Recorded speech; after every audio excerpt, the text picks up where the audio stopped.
Mm. Ooh. Ooh, Lord have mercy. Bro, if she knows how to open this door. Hold up, y'all. I'm gonna catch my get out of the room. What's up, Claire? Yeah, I know. I'll leave it cracked. What's going on, y'all? What's going on? Yeah, I was dumb enough to leave my door closed with my cat in here. She it's me in and out this whole time. But it's early. Ain't it? It's early. It's real early. How y'all doing? Who in the chat right now? Who's in the chat right now? Let's see. Who in the chat right now? What's going on, y'all? What's going on? Where the chat at? Where the chat at? Here it is. What up, Montreal? What up, Warren? What up, Krish? What up, Ken? You like Kellen Mond? Or you a... Yeah, okay, you're a Pins fan. You wouldn't mind him either? Chase is a beast? Yeah, Chase is definitely a beast. Chase is definitely a beast. Jamar's crazy. Jamar really do go crazy. Best receiver all time, relax. You're loving Kellen Mond? I like Kellen Mond. Do I love Kellen Mond? I don't know about love. You feel me? What's good, J-Rex? What's going on? I ain't seen you in a minute.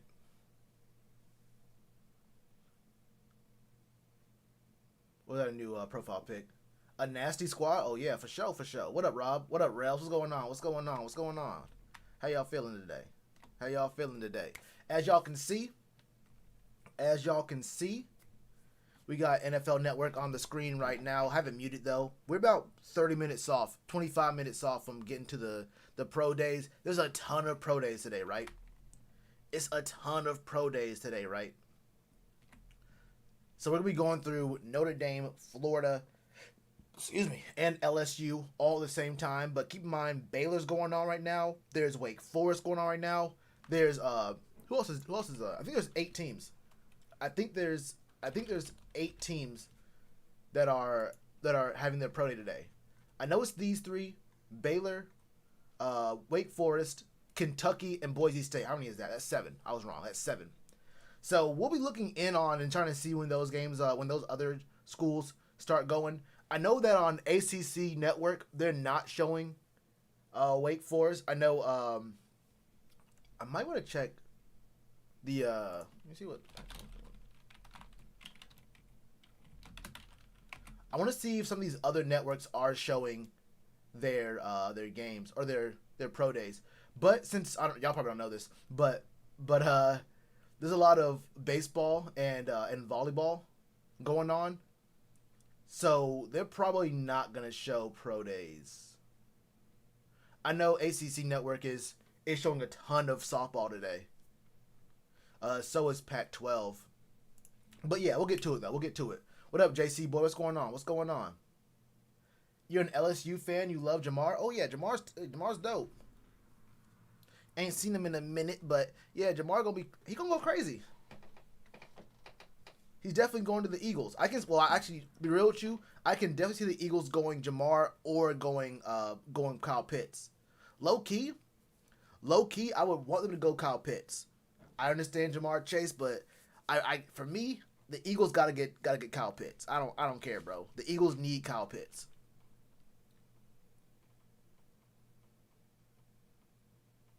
Fall to 26. What's good? The Micah signing. I did a video on that last night. There's up on my channel right now. I said it's good. It's a good story. It's real cool. But the one thing about it is that we have so many spots, right? There's so many other dudes on the squad right now. So it's gonna be hard to tell if he's actually gonna make the team, right? He's fast. He had a few drops last year. But looking at what our roster looks like, if he makes the team, you feel me?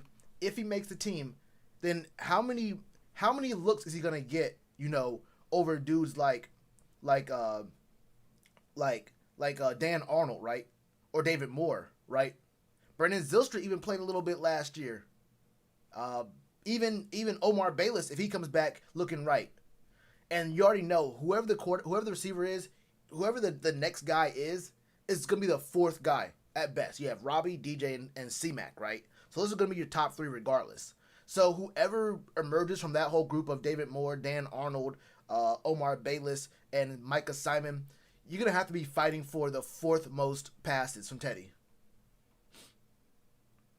The Dolphins going Jamar? Yeah, they could use him, for sure. They could definitely use him. They could definitely use him.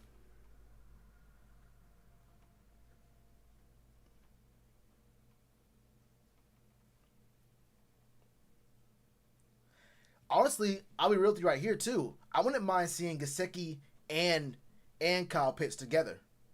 I wouldn't mind seeing Gesicki having a two tight end set for Tua. It's a lot more easy passes. You have a lot more mismatches you can abuse. I mean, honestly, with the way that the Dolphins are working right now, they have the next 2 years for them is gonna go crazy. Like they're gonna be able to get all the talent they want to in the draft, or trade up and always have very high picks, regardless of how they do.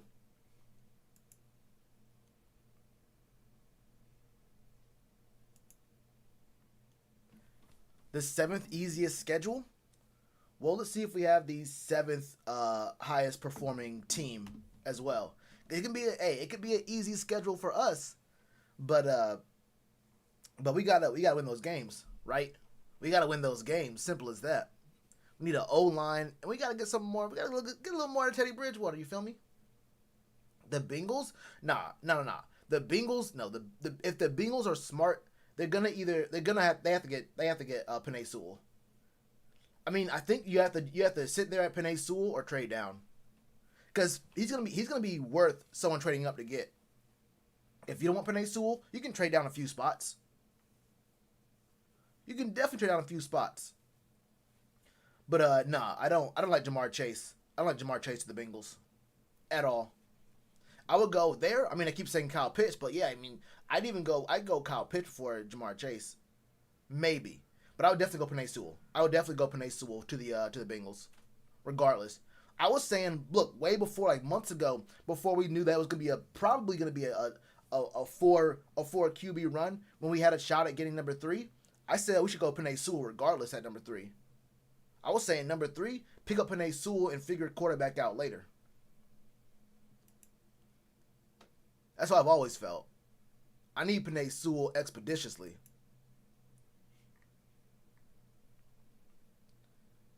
Panthers might go Lance or Fields. I don't think that the Panthers will even have a choice of Trey Lance and Justin Fields. Yeah, I definitely don't think that they're gonna be on the board at 8. Yeah, they're not gonna fall. He ran a 4.38. Yeah, but how are you going to protect your quarterback who just had a season-ending injury? Penei Sewell is definitely a quarterback who can, or a tackle who can be a generational kind of player. You kind of want to protect your asset, right? Take a shot and trade with Atlanta. No, that would never work. No. Think about this?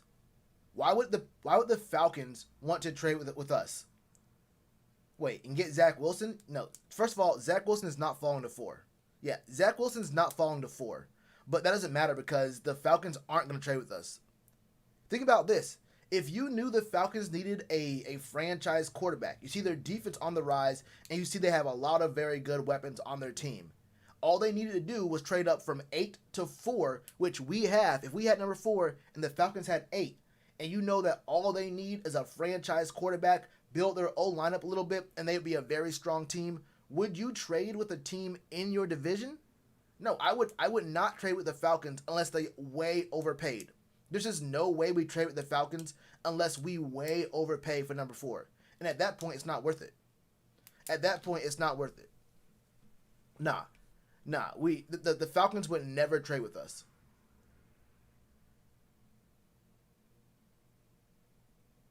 Burrow's lobbying for Chase. I don't care. I'm getting Penei Sewell.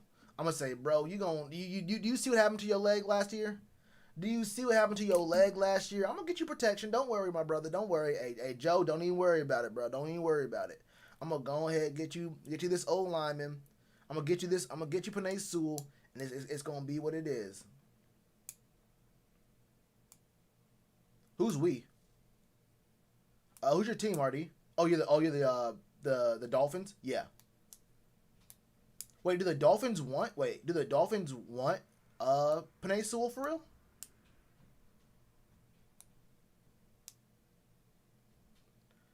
Lawrence, Wilson, Fields, Lance, Sewell, Chase will be top 6 picks.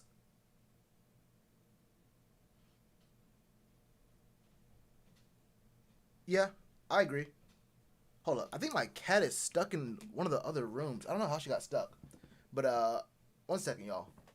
Yeah. Slater, if Sewell's in there. Yeah, well, Sewell's not gonna be there, but yeah, I like Slater a lot at 8. Hold up 1 second, y'all.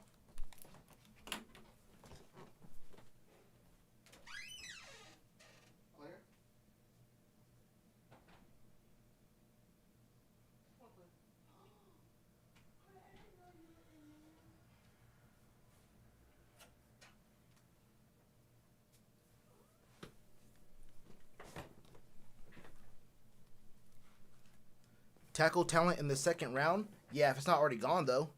Yeah, there's plenty of tackle talent in the second round. I mean, even a guy like Alex Leatherwood might not fall to the second. I could definitely see Alex Leatherwood going in the very, very back end of the first round. Oh, man, my cat sees a lizard in the window. Jesus. But nah, I would definitely go Slater. If Sewell isn't there, and he won't be, honestly. Sewell's not going to fall to number 8, for sure. We don't need a wide receiver. Are you a Bengals fan, Romes? What's up? Yeah, we have a road game against the Texans, right? So we'll see. We'll see how that goes. Surtain, Slater or Surtain or trade down. Bye, Claire. Yeah. I don't mind that. I don't mind Surtain. I know a lot of people want to get they want to get Micah Parsons, and I like Micah Parsons too. Only problem with Micah Parsons is we have our defense is so weird already with linebackers and edge rushers and guys who play safety / linebacker and whatnot.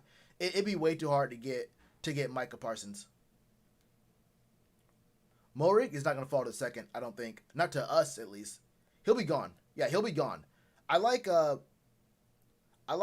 Richie Grant and I like Javon Holland. Well, I'm talking about this. I like Javon Holland a lot. I love Javon Holland, actually. I love Javon Holland. Richie Grant, he cool too. He cool, but Javon Holland is my number 1.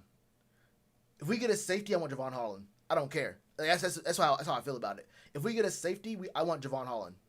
Because then what we can do is, if we want to, we can use another pick to trade up and get another safety and put Javon Holland at the nickel spot, which I think probably isn't the best. I think he's better at free safety, but he can still play in the slot. You feel me? So even on downs where there's a lot, like they're on a 5-man set, we can even have Javon Holland come down and be on the line of scrimmage. You like Leatherwood for real? Home run, they can get Fields at 8. Yeah, it'd be alright. It'd be cool. Rams fan here. One of my best friends, the Panthers fan, who thinks Trey Lance is the worst in the draft. I hope y'all get him. What up, Simpson? I don't think that Trey Lance is the worst in the draft. I've been saying this for a while now. I think Trey Lance has the highest ceiling. I think Trey Lance can be better than Trevor Lawrence. I think Trey Lance could be way better than Trevor Lawrence, actually. I think Trey Lance could be the best quarterback in this draft. But your friend is half right. I also think that Trey Lance could be the worst quarterback in this draft. He has high boom and high bust potential. Like his floor is extremely low, but his ceiling is extremely high. And it's gonna all depend on where he goes, what the coaching staff's looking like, what the play call looks like, what the culture looks like there. He's gonna be very dependent on where he goes for how well he plays in the NFL, and really how soon he plays. Because there's some people who think that he's only a 1-year kind of guy, like you're gonna sit him down for 1 year, then he starts year 2. I think he may have to be 2 years, or at least a year and a half. I think maybe a year and a half to 2 years before you really see this man, Trey Lance. So your friend is, I think he's half right. Like, Trey Lance has the highest ceiling of any of these dudes, and I really do believe that. But he could also bust out, and it would be not shocking at all to me if he was a bust. Holland will be gone before. See, that's what I think. See, the thing is, a lot of these mock drafts have Murray first or Murray over Javon Holland. But yeah, I'm not gonna lie to you. Holland is definitely my number one. I hope he falls. I hope he falls. I always can get him though. The thing is, when I do mock drafts, I'm always able to get Javon Holland in the second round. But I can definitely see him being gone like very, very, very back into the first or too early in the second round. Is there much longer in the pro days left? No, it's like what, 3 other days of pro days? Let me look for y'all.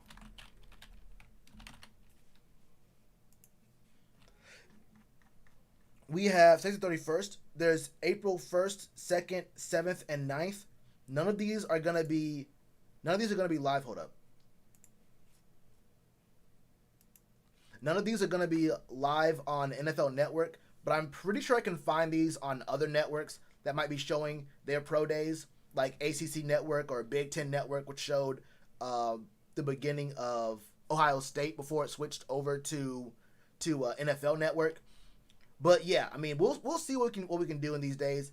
I'm gonna plan on streaming these days, so that's tomorrow. Tomorrow, and then what's that? Thursday? Tomorrow, Thursday, and then next Wednesday and Friday. So we'll see how it works out there. But yeah, there's not very many days left until we are going into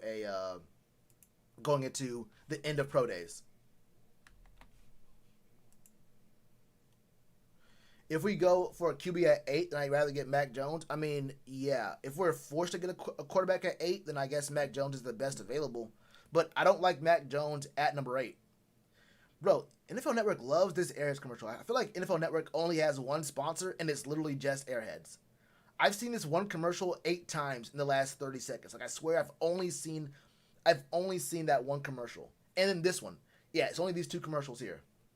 But no. But the worst accuracy? Yeah, 438. I saw that too. But no, I don't like Mac Jones at 8. But if we have to get a quarterback at 8, then yeah, I go for Mac Jones.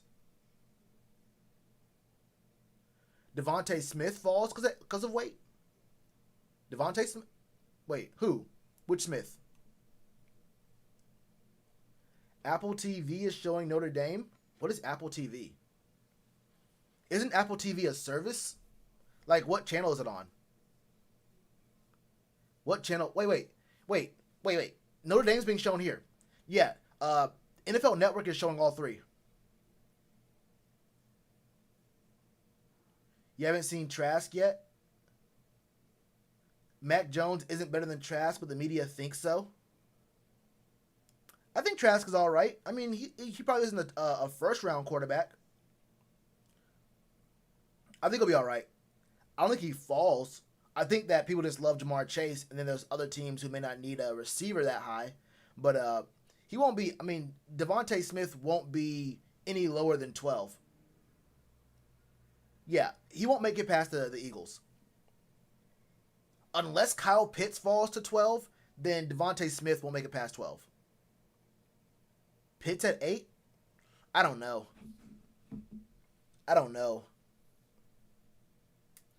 Trash gives me Burrow vibes. I'm sure you meant Trask, but that's kind of funny. You typoed Trash. I hope Chase goes to Cincinnati with Joe Burrow and restore their roar in Cincinnati. We can get O lineman. Yeah, y'all had some hope. It's kind of crazy. The first year y'all have hope in a long time, and then he gets injured. Low key, I was actually high key. I was rooting for Joe Burrow, but my boy from Oregon had to put some work on him. My boy from Oregon had to put some work on the whole league. They was doubting him. 2 more lawsuits against Watson. Still no proof though. I'm going to tell you this. I never had 21 women ever. Look, there's a lot of NFL players in the league, right? There's a whole lot of NFL players. A whole lot of NBA players. Not too many players getting accused by 20 plus people. That's all I'm going to say.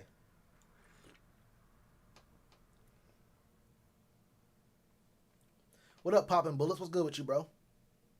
No, but Montreal, that's a good point though. I do want to see how Trask looks because in my stream yesterday when we saw Mac Jones kind of looking kind of pitiful. I'm not gonna lie to you. I didn't like what I saw.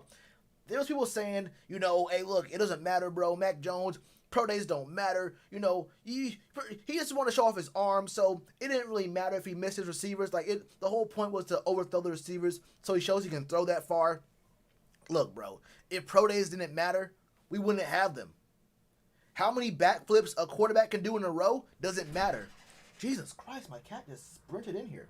But how many backflips a quarterback can do in a row doesn't matter. So there's no competition to see how that works. How good a receiver can sing doesn't matter. So we don't have singing competitions for these receivers at the combine. Those things don't matter. How dudes perform at their pro day does matter. Now we can talk about how much it matters and whether it matters too much or whether it matters enough to get guys to fall on dudes' big boards. We can argue about that. But if how dudes performed at pro days didn't matter, then no one would do them. No one would ever do a pro day if pro days didn't matter, right? Yeah, people were telling me that it was all about trying to show Mac Jones' arm strength and that it doesn't really matter if he was missing his receivers. I'm like, bro, no one cares if you can throw 100 yards down the field. If you can't get it to where a receiver can catch it, then what does that do for you? What does that do for you in the NFL field? Like, you're going to be on the field, coach calls a 100-yard pass play, you're throwing it to your ex receiver, but you're throwing it 100 yards into the stands. Like, accuracy definitely matters. Accuracy definitely matters. It's their pro day on TV or on YouTube Live. Oh, I feel you. Yeah, we're not getting Watson. I draft Kellen Mond, don't look back. Where, though? Where would you get Kellen Mond?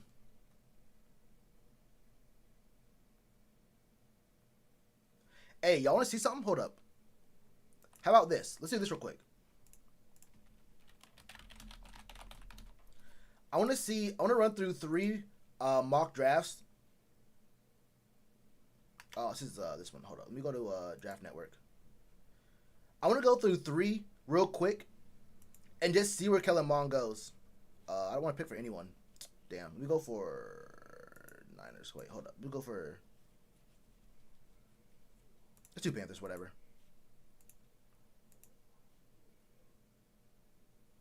Oh, yeah. Good.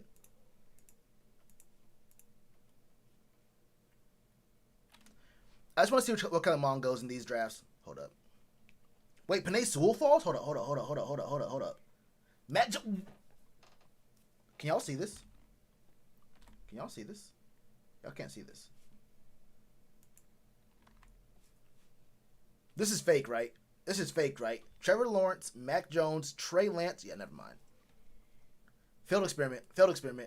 We're gonna abort. We're gonna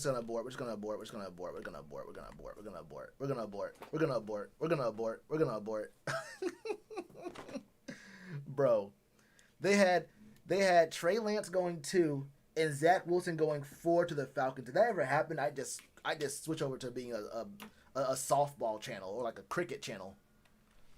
Zach Wilson falls to 4 to the Falcons. I gotta find a new team because we showed it win that Washington game. Dolphins will take Jamar? Probably. I wouldn't hate that. Also, I'm telling you right now, I also wouldn't hate y'all picking up Kyle Pitts and having two tight ends, having Gesicki and Kyle Pitts, right? I ain't gonna lie to you because Kyle Pitts is more than just a tight end. He's more than just a tight end. What up, Manuel? What's good with you, bro? Manuel?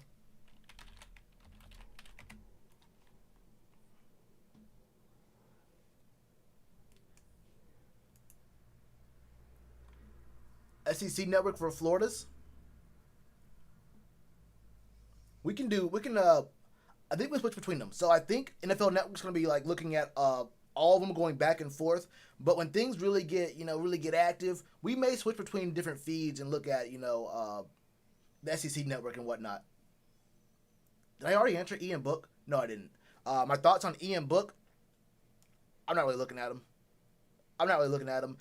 But the thing about me, Tom, is that I'm one of these people who've been saying from the jump that you don't need to get a quarterback today. Like, you don't need to get a quarterback this year. If you're the Panthers, you're not forced to get a quarterback in this season. I feel like you can definitely build up your team, especially your O-line, over this offseason and draft, and then next free agency and the draft. You can get a quarterback, also build your O-line up. Your defense is a year better. You have your weapons still. and you can get you can get a quarterback who can come in year one and produce because you already have a really good O line.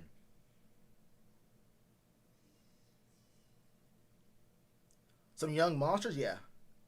Oh yeah, for sure. Oh yeah, for sure. Has Trask thrown yet? No, hold up, I'm on the wrong thing. Trask hasn't thrown because we haven't had any pro days yet. It's 10:59. Pro days start very soon. Actually, you know what? I'm lying to you. Usually we get in the pro day coverage is gonna start very soon. At least yesterday, they didn't start they didn't start doing anything until 30 minutes in. But I'm pretty sure during North Dakota State's, Trey Lance was throwing 5 minutes after the coverage started. So we'll see, or like really soon afterwards. Yesterday was kind of weird. With Mac Jones, they waited like 30 minutes of doing content and whatnot, and then they had him throw. But Trey Lance was a lot quicker. Trask is better than Mac. Good pieces. Is Trask? What's that word? Is Trask? Is that mobile? Is that mobile? Oh, it is. I wouldn't call him a mobile quarterback. Like, when you think of mobile quarterback, the quarterbacks in your head, when you say this is a mobile quarterback, he doesn't fit that mold, right? He doesn't fit that mold. He can move a little bit, but when you have the picture of a mobile quarterback in your head, Kyle Trask probably isn't the first one that comes to mind. You feel me?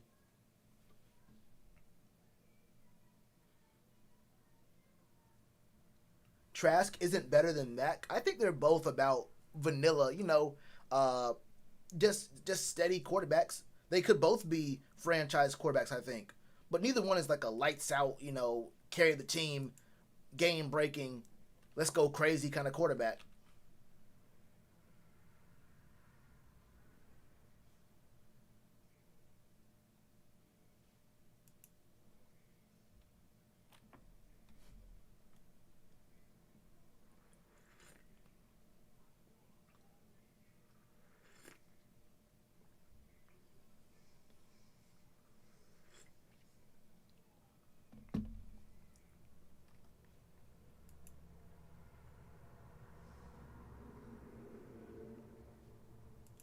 Yo, we should be getting into it real soon though. After this 15th Airheads commercial goes off.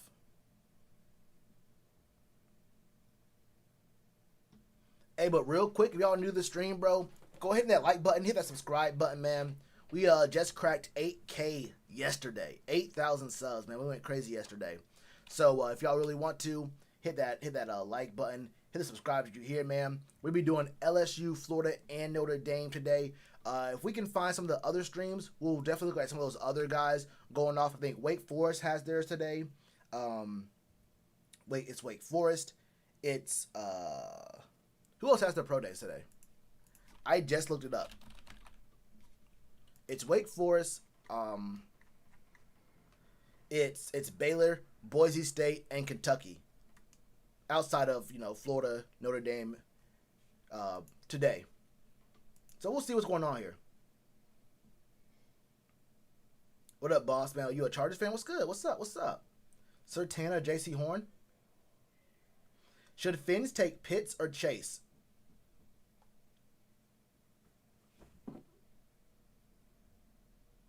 Is it on a loop?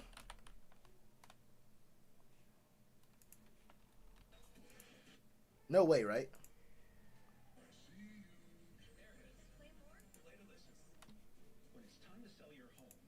No way, right? Wait, no way, right? No chances on the loop. Though it could be. It usually it's this site. This channel doesn't do that. We'll see though.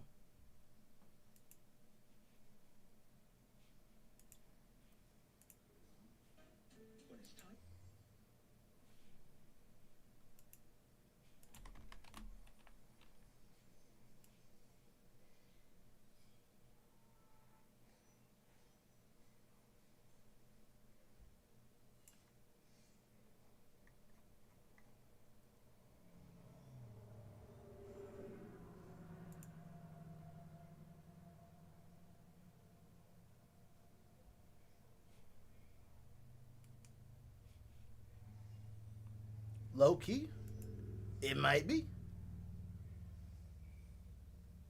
Don't worry though. We'll get the link in here.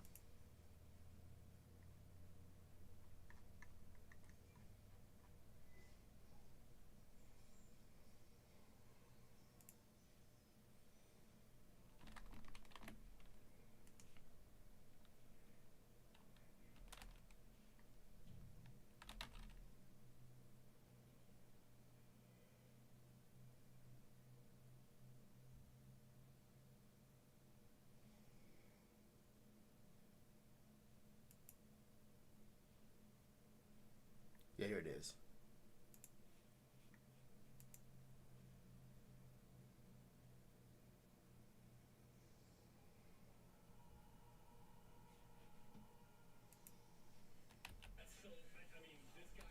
That's actually crazy. It actually wasn't a loop.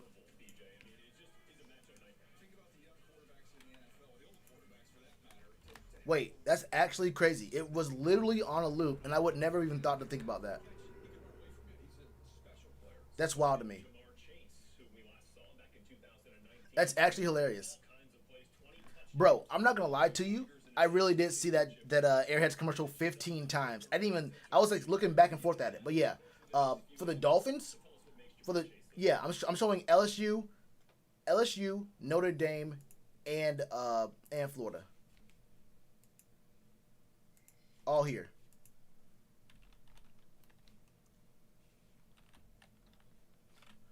What I may have to do, hold up.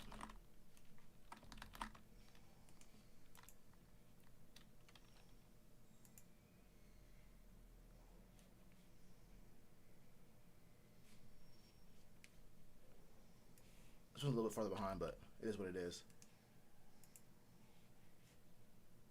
So can Jamar Chase, who we last saw back in 2019, making all kinds of plays, 20 touchdowns for the LSU Tigers in their national championship run. I mentioned the Joe Burrow potential reunion there. We'll get into that over the course of the next few hours.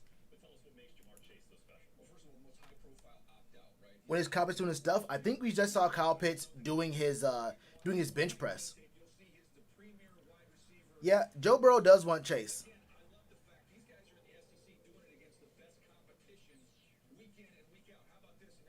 Yeah, what about him?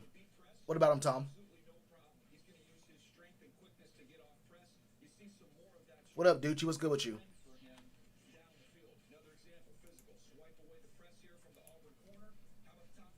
What's going on? What's going on? Hold up, I just realized y'all can't hear this.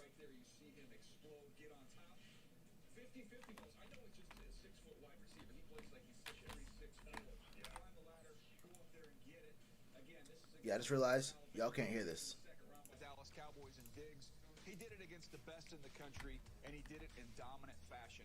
I wake up one day and it's Kyle Pitts. I wake up the next day, it's Jamar Chase. I've got time to flip this. I'll let you know in an hour. We'll go hour by hour. Yeah. This is a race between these two guys as we look at what Jamar Chase did today, which is silly numbers. This dude was a Class 5A Louisiana state champion in high school in the long jump. Wait, Jamar Chase, and you're seeing that with the 41-inch vert, the 11-foot broad, and how about a 4.38 unofficial 40 for the 6', 201-pound. Wait, that looks easy. Winner, you know what? When you Jamar see Chase, dudes, 65 of his 84 catches in 2019 either went for a run their touchdown 40s, or a touchdown. That they're running like really hard. They're trying hard. For any Jamar, no question. This seems like he's like not even trying at all. His routes, by the way, you could fill out your top 5 wide receivers exclusively from the SEC this year, and Jamar Chase certainly in the argument to lead that category. We're going to see him run some routes today, which is going to be really fun down at LSU. We're going to see Kyle Pitts work out a little bit today as well. I mean, this is going to be another one of those combine-like atmospheres. So buckle up.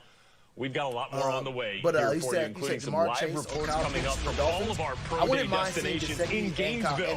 We're in Baton Rouge. We're in South Bend, Indiana on this Path to the Draft Pro Day special presented by Verizon. Kyle Pitts and Gesicki together for a tour. That'd be kind of hell. We made USAA insurance for members like Kate, so, a former Army medic. I would maybe want to see Kyle Pitts over there. But you really can't go wrong if you go Jamar Chase. I mean, either one of those, I'm cool with that.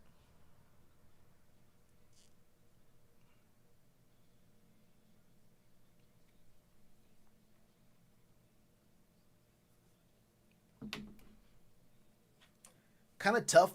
We don't get to see all the stuff they do in the pro day, but we'll see a lot of it. Pitts to Miami. I don't hate that. What up, Football Talk? What's good with you?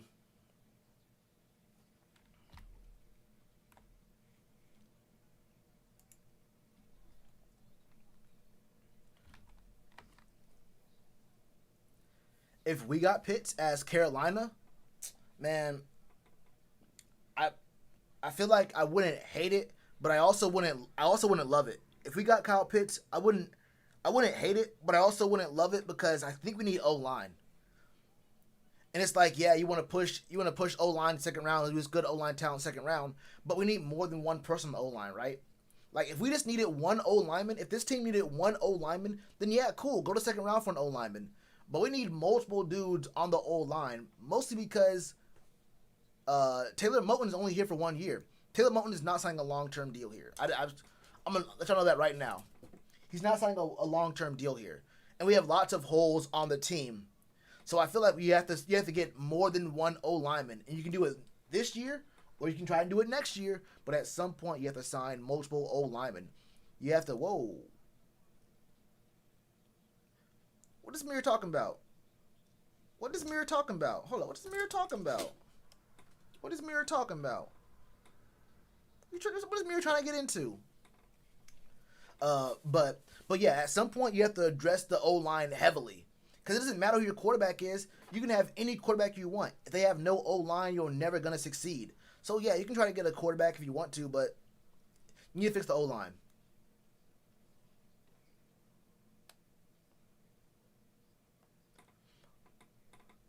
Who's my team? Panthers.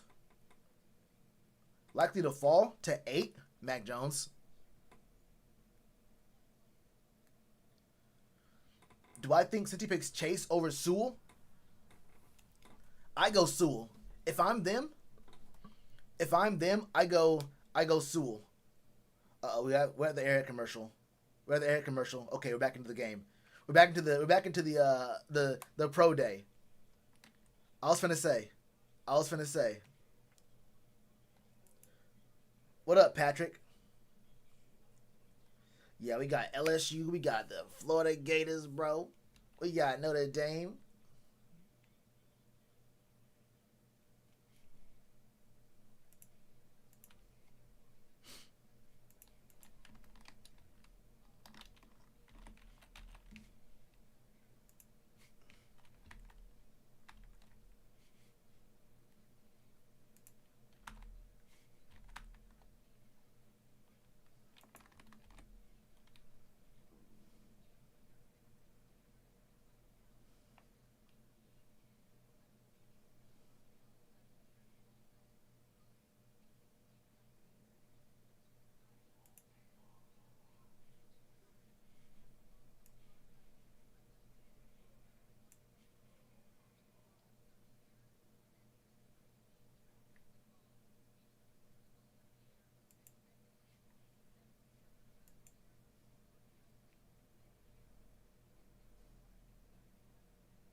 Mike Tomlin and Frank Reich in attendance, GMs, Jeff Ireland, Kevin Colbert from Pittsburgh, George Patton, of course, from Denver here to watch the proceedings. Jeremiah Owusu Koromoa is the star of the day. He's the guy going in the first round. As one scout told me, he's a weapon, not just a chess piece, but a weapon. We can play him at safety. You can play him at linebacker. You can even see him line up in slot corner. 10-4 on the broad jump today from Owusu. 6'1", 221 pounds, which is up about 4 or 5 pounds from his playing weight. The go-go gadget arms, the wingspan over 78 inches, 33-inch arm length, and he's just a really fluid athlete, and guys are very impressed not only with his athleticism, but the intelligence that he brings on the field. He said that's overlooked about this kid. He just reads things, processes it quickly, and then makes plays. A couple other names jumping out at you. The tight ends, Tommy Tremble and Brock Wright. Tremble running a 4.59, Wright running a 4.6. Both guys showing some dynamic athleticism.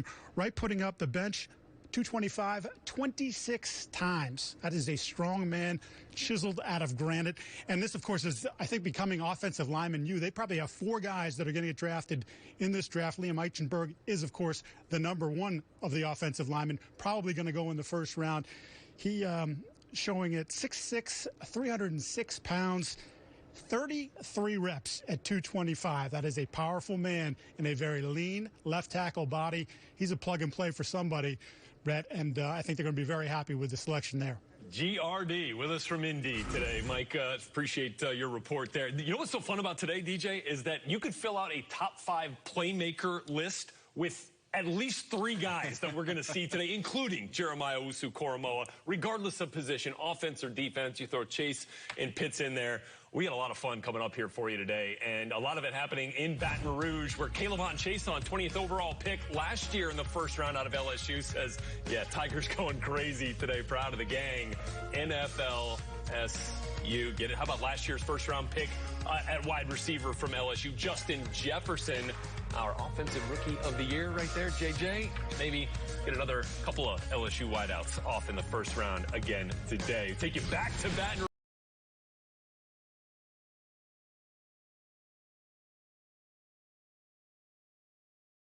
While they figure out what they're doing over on that side, bro, we're going to go ahead and look at what's going on here. Position, which actually moved to safety in 2019 so they could get Grant Delpit and Jacoby Stevens closer to the ball. I think when you know a guy is a low 4.3 guy, he's obviously a dude with a track background, you're going to want to see him move and be able to make certain adjustments, be able to change direction in certain ways. And I think that he's held his own. He's done a great job here, but certainly not as fluid as some of these other corners that we've seen that played the position their entire lives, that were year-round football players. And I think those are some things that he's going to have to continue to work on to continue to improve on as he gets up in his years in the league. But I think he fits in right at the nickel position, and he's a dude who understands playing it. He's cerebral as well. And far as his skill work today, I believe it's good enough, especially when you compare it to a guy like Jeffrey Okudah, who moved very similar last year, who was picked 3rd overall by the Detroit Lions. You know, Ryan, listen to what you say and then watching him work out, that makes a lot of sense, because I'm watching his transition in the W drills, the breaks and planting and break.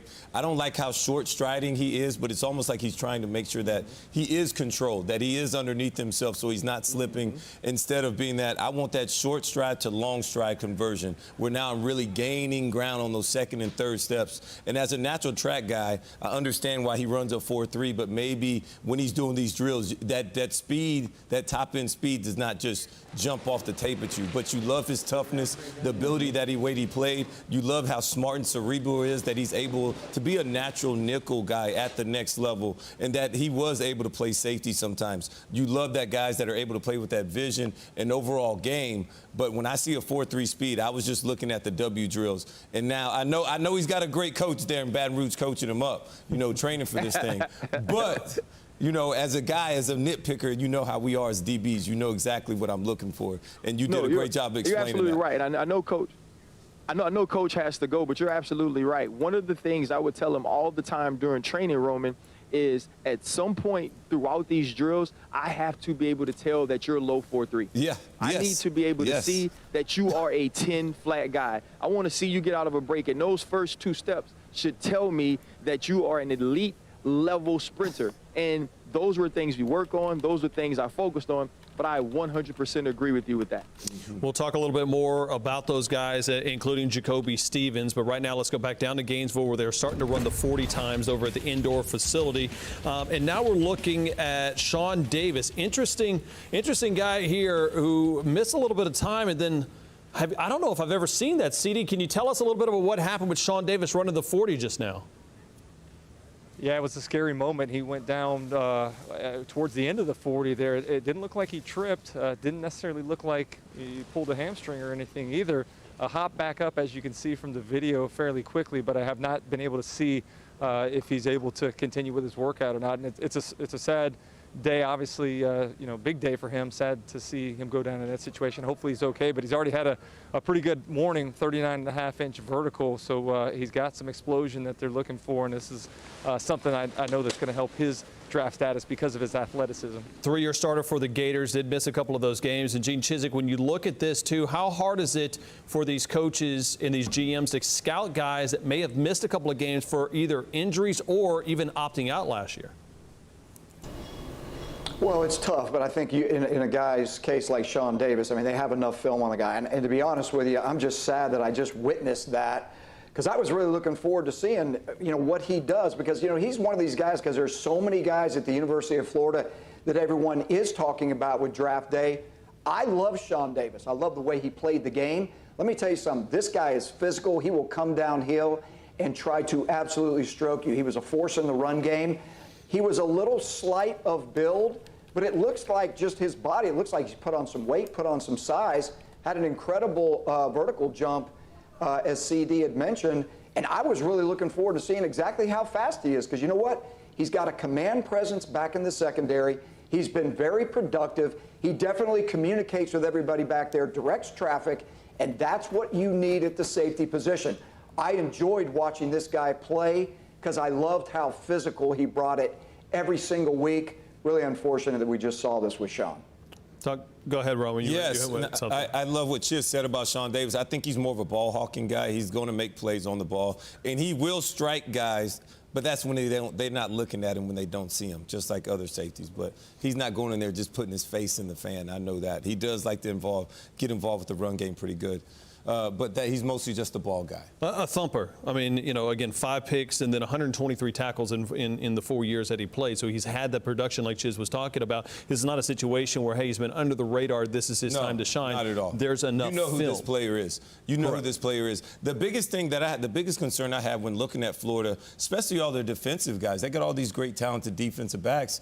But when you looked at the scheme and on tape, they looked confused 80% of the time. So is it either the coaching or was it the player's fault? And you came away with more questions after watching the tape of Florida defensive secondary than you did with answers. Gator fans had that too, about third and Grantham a lot of times. All right, how about Trayvon Grimes? Real quick, CD, what kind of number do we need to see from Trayvon Grimes today? What are your thoughts? I'd love to see him in the low 4.5s, maybe high 4.4s with that big body. I mean, I think that would be a great number. Obviously, a really good athlete, as we talked about earlier. His ability to jump, had 35-inch vertical at the start of the workout today. So I would love to see him in the low 4.5s, maybe even squeak down in the high 4.4s, perhaps. See the 9 different receiving touchdowns, and it was just part of Kyle Trask's unbelievable bevy of different options, Roman, that he had down there in Gainesville. He was a huge target, especially in the red zone. The capability to be able to go over the top of defensive backs, make contested catches in the red zone. You love that about Trayvon Grimes. The biggest thing is, can he separate at the next level without being schematic, without it being part of the scheme? Is he drawn to get open because of the play, or individually he goes out there and beats a defensive back that's covering him, separating at the top end of the route, catching the ball, and then being big after the catch? I want to see him break a tackle. I want to continue to see him do other things outside of just making big catches. Looking at the 40s right now, and again, we're trying to get the unofficial times that are coming from all of the different scouts and different numbers that we're getting both from down in Gainesville and LSU right now. But, Roman, this is what you're talking about. Yes. Just, huge opportunity for him to make a name for himself on the next level. Yes, it's going to, I told you, what you see on tape, you love. You love him making these big catches, going over the top of guys. But when you're that big, I want you to play big all the time. I want you to be a big blocker. I want you to be big after you catch the ball. I want to see a stiff arm, do some other things. CD, I know you're a big receiver out there. You made a lot of big catches for the Florida Gators. What about Trayvon Grimes? You know I like big-bodied guys. You know I like the ones that have a little length to them, especially the physicality that he has. I thought he did a great job, as I said earlier, in the contested catch situation, also his ability to run with the football after the catch. I would like to see a little bit more of his attention to detail and his route running.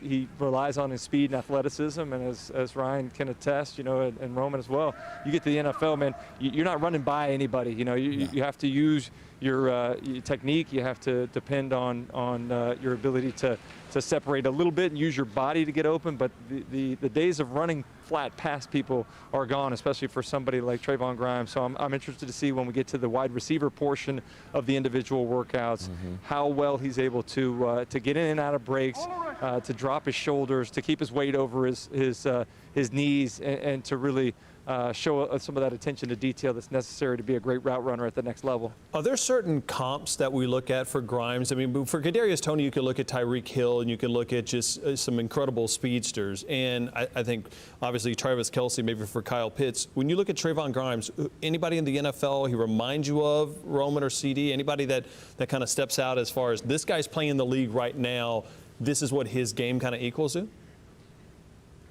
Not off the top of my head. It's so many bigger receivers. He's going to fit the prototype. He's got the body, the size that you want. You look at the difference between him and Toney right now in just in size-wise, right? Yeah, you do. But you also see what Kadarius Toney does with the ball in his hands. That's what you like so much about him. All right, so Kyle Pitts, big number. This is the one we've been waiting on, PB. This is it. 4.6-ish? No way. Not hand timed. He's going to be in the low 4.5s. He will be a 4.5. They didn't announce the last one. From there, and then we can kind of continue to build off of that. If people don't understand the advantage of going with a handheld clock versus at the combine in Indianapolis. A touch faster? It is. Everybody's getting a better time. Yeah. Just go down to LSU. It's something in the water right now. It is, right? And Ryan Clark, I want to bring you into this conversation because Kyle Pitts, even though you're not there in Gainesville, I mean, the comp for him on the NFL level, why is he looked at as a top 10 guy with what they're facing in as far as defensive coordinators right now in the league?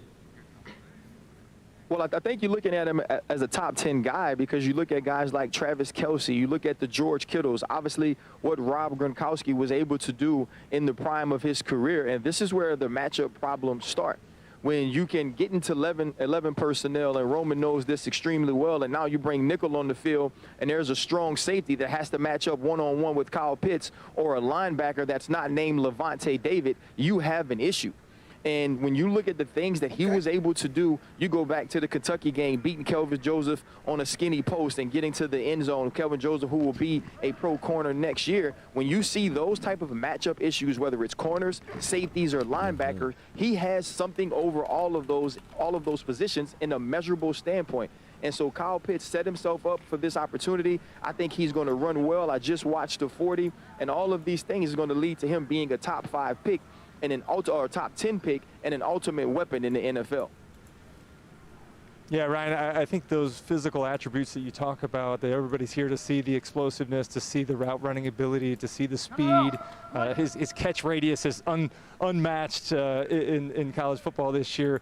But the thing that I think is really the biggest thing that Florida was able to take advantage of was his versatility. And you kind of talked about it. I go back to some of the guys that we're watching in Baton Rouge right now.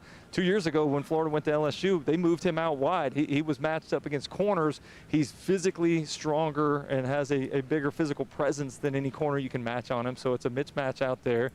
He's actually improved on his end-of-the-line blocking skills as an attached tight end.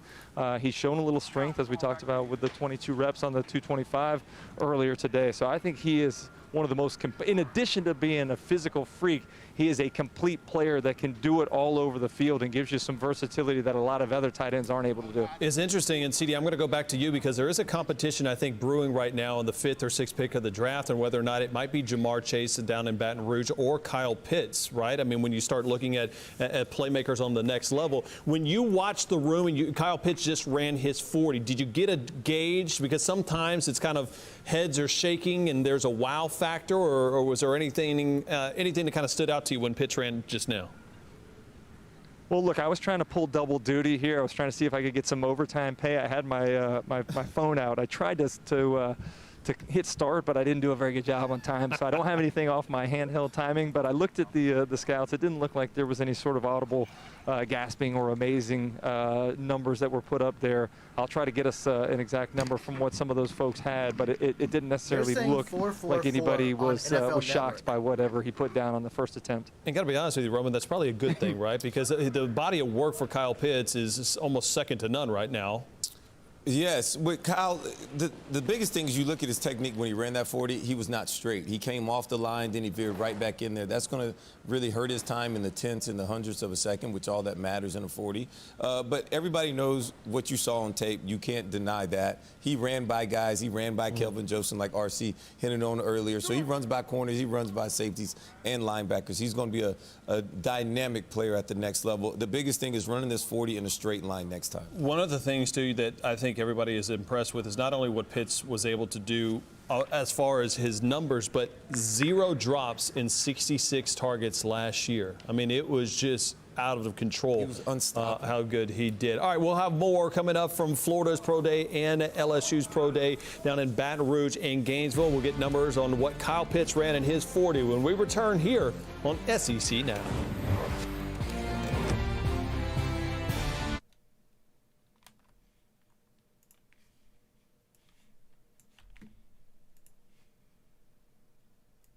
Yeah, so NFL Network was saying that he ran a 4.44. Sometimes I don't know if he did that or not. I don't know if that was like a 4.4 to me. Day.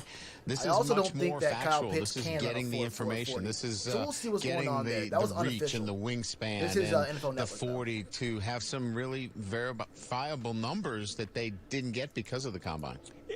Did you have to almost school your guys a little bit more because of this process now with the Zooms? And it used to be those 15-minute interviews, and now some of these interviews are going on for hours. There was conversations before this, obviously, that this would change the process and make it much more in-depth, and you would have to spend more time with these organizations because they're going to do their homework. Even if they can't see you, you're going to be on a lot more Zoom calls. So be prepared for them to dig deep and at times try to make you feel a little uncomfortable. Well, you guys have the motto here, right? 4 and 40, right? Yes, and that seems like they'd be well prepared for situations like that. I think that they can manage those kinds of situations just fine. But, you know, I think it's the guys that are asked questions that go to, you know, their demeanor on the field, too, you know, because they know they're going to get a great kid off the field. They want to know a little bit about what they do on the field, too. So those questions have to be handled well. Of course, got to ask you about Jeremiah. Yeah. Everyone projects him as a first-round pick, and as one scout told me, he's a weapon, not just a chess piece, but a weapon defensively. How did you come to sort of define his role at Notre Dame, and how does it project at the next level? You know, he's 220 pounds, but you have to make a clear decision as to where he plays, because it's easy with a guy like him to say, well, does he play linebacker? Does he play safety? And if there's not a conviction on where he plays, these kind of players sometimes get lost. They're not in the right position. They bounce around. We made a clear decision early on that he was going to play on the edge of our defense, similar to where Jalen Smith played for us on the edge. And we felt like he could handle that. And he obviously has done quite well there. It'll be the same transition in the NFL. Somebody in the NFL is going to say, this is where we want him to play. Those that are kind of not sure where they want him to play are going to miss on him. Those that are definitive in where they want him to play will get a great player. Yes, he's a unique player, carved out quite a role here at Notre Dame. Liam played a ton of football for you at left tackle. There's some questions about his athleticism, and maybe in the measurables that doesn't necessarily show up, but I just watched the tape, and I think a lot of people have, and say, boy, a lot of good pass rushers didn't do anything against Liam. Yeah, I don't think, I think when those that are going to draft him are going to get a plug-and-play guy at the right side. He's probably not a left tackle. If they're talking about that kind of athleticism, you could make that case that maybe he's not.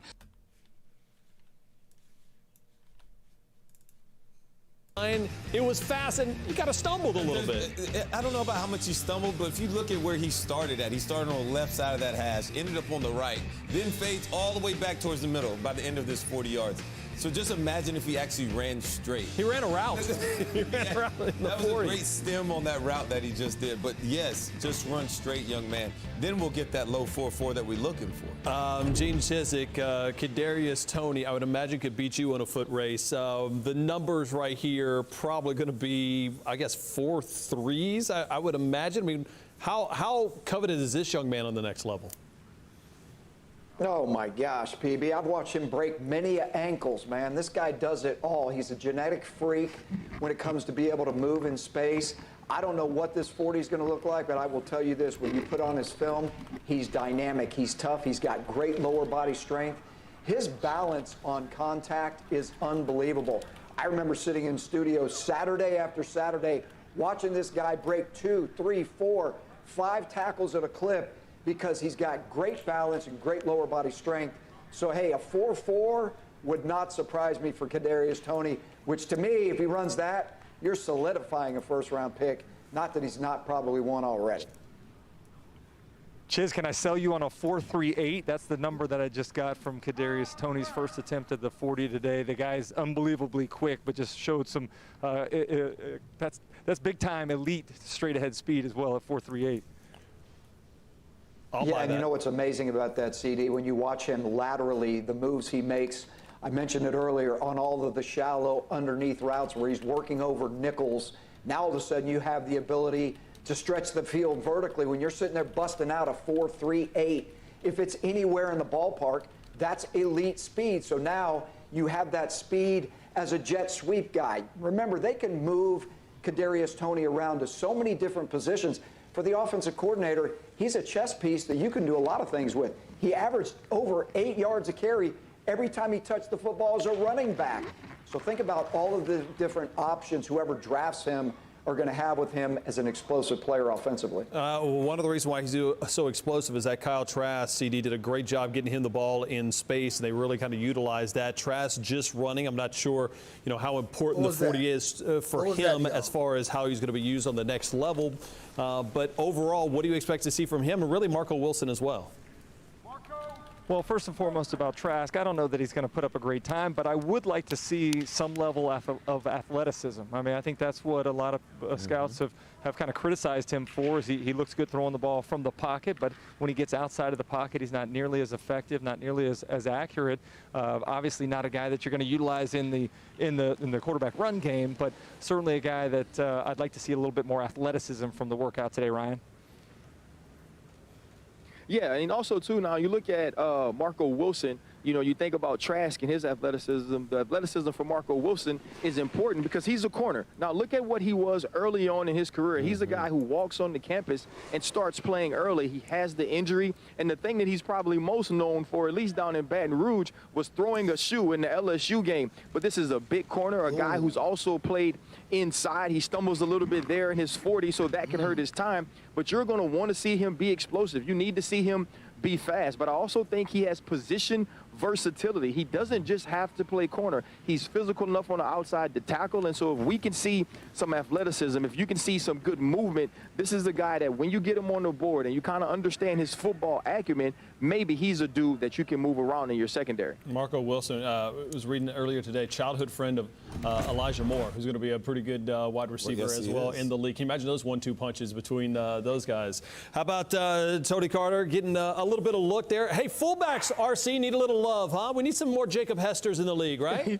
Hey, guys, if you met this dude, you would absolutely love him. He's been training with Clay Moffitt, who is Tommy Moffitt, the LSU's head strength coach, and he comes in every day with a ton of energy. He's about the weights. He's about physicality. And this is the dude, he just kept telling me, RC, all I need is the chance. Now, listen, we all know fullbacks only matter on like 3 or 4 teams. But if you land on those 3 or 4 teams, at least it's easy to make the Pro Bowl because it's not a lot of you.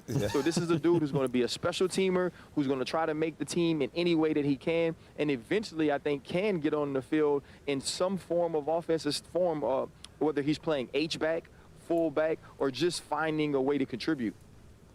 You go back and look at that too. I mean, it's kind of different, you know, and you see how tight ends have changed the NFL over really the last decade. Since we're on fullbacks.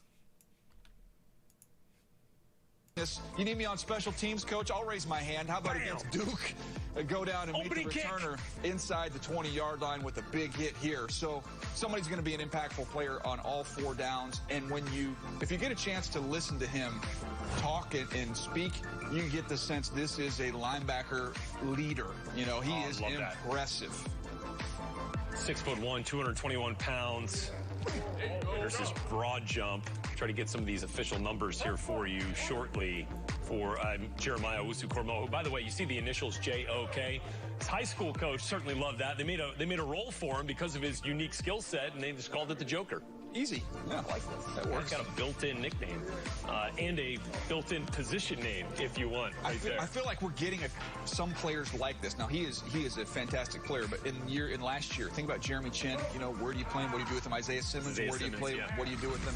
But in a league where we are getting in more space, where the college game has now become the NFL game, bubble screens, tunnel screens, RPOs, you need guys like this who can match up and play in space, and this kid does it very well. How many dudes that are going to get picked in the first round ran down and cover kicks in their final year? Yeah, you'll see a hand. Not many. Right? Not like that. I mean, the way he blew up that first blocker and then stung the returner kind of set the tone for the entire season that he was about to have. I mean, you look at the hits that he delivers on a consistent basis. A couple of times in that Florida State game.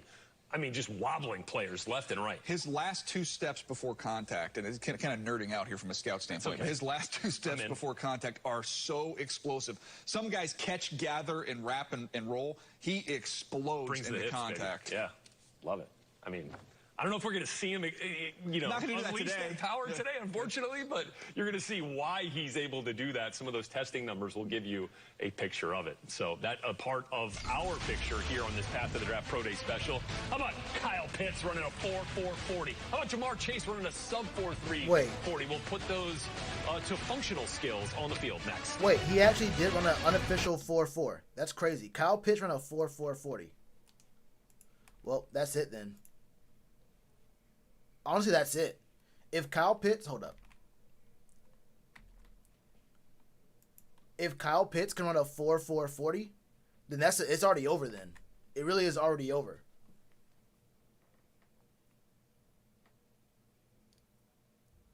Bro, it's already over. If Kyle Pitts really ran a 4.440, and even if it's a 4.5, even if it's like a very low, like 4.51, that's still mad good. Like look, you say 4.440 for Kyle Pitts, then maybe you do go Kyle Pitts number 8. Maybe you do go Kyle Pitts number 8. I don't know. At that point, you got to go ahead and think about it. Giving Greer one more shot doesn't matter. You can't do it because then if you give him a shot, then you have Teddy Bridgewater on the roster making $20 million for no reason sitting on the bench. That's just bad business. You don't want to waste $20 million on Teddy Bridgewater. So he has to get the shot. He has to play, right? Teddy has to play. Now, if it's like a sub situation or Teddy gets hurt, then I don't mind going to Will Greer before you go to PJ Walker because I think both of them are just don't have a shot at really being on the team anymore after this year. And honestly, for any kind of period of time. But yeah, you can't give Will Greer a chance to start at least. Maybe he could be the first man up. Maybe he can be the next man up, but outside of that, you can't really play. He can't really play. How do you stop Kyle Pitts?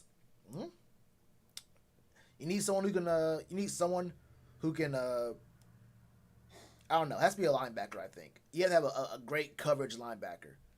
You put your safety on Kyle Pitts. Now there's a mismatch. And now he's running a route, and your receiver is making moves upfield. And what are you gonna do against that? You have to have a good either a great coverage linebacker or you have a really big like a big nickel who can cover. A lot of times, big nickels are guys who can cover a little bit in zone, but are really trying to get to the quarterback. A lot of big nickels aren't going to be shut down guys for tight ends. India sold $1,000 of the popcorn for Boy Scouts. Jesus.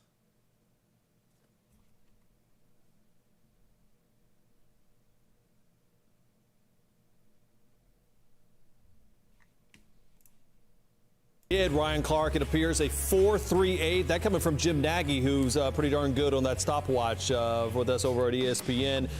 The numbers just seem to jump off the page. Is that what you're seeing and hearing so far, Ryan? A couple of coaches, and they say they just wanted to see him again. They wanted to see him in person, to watch him move.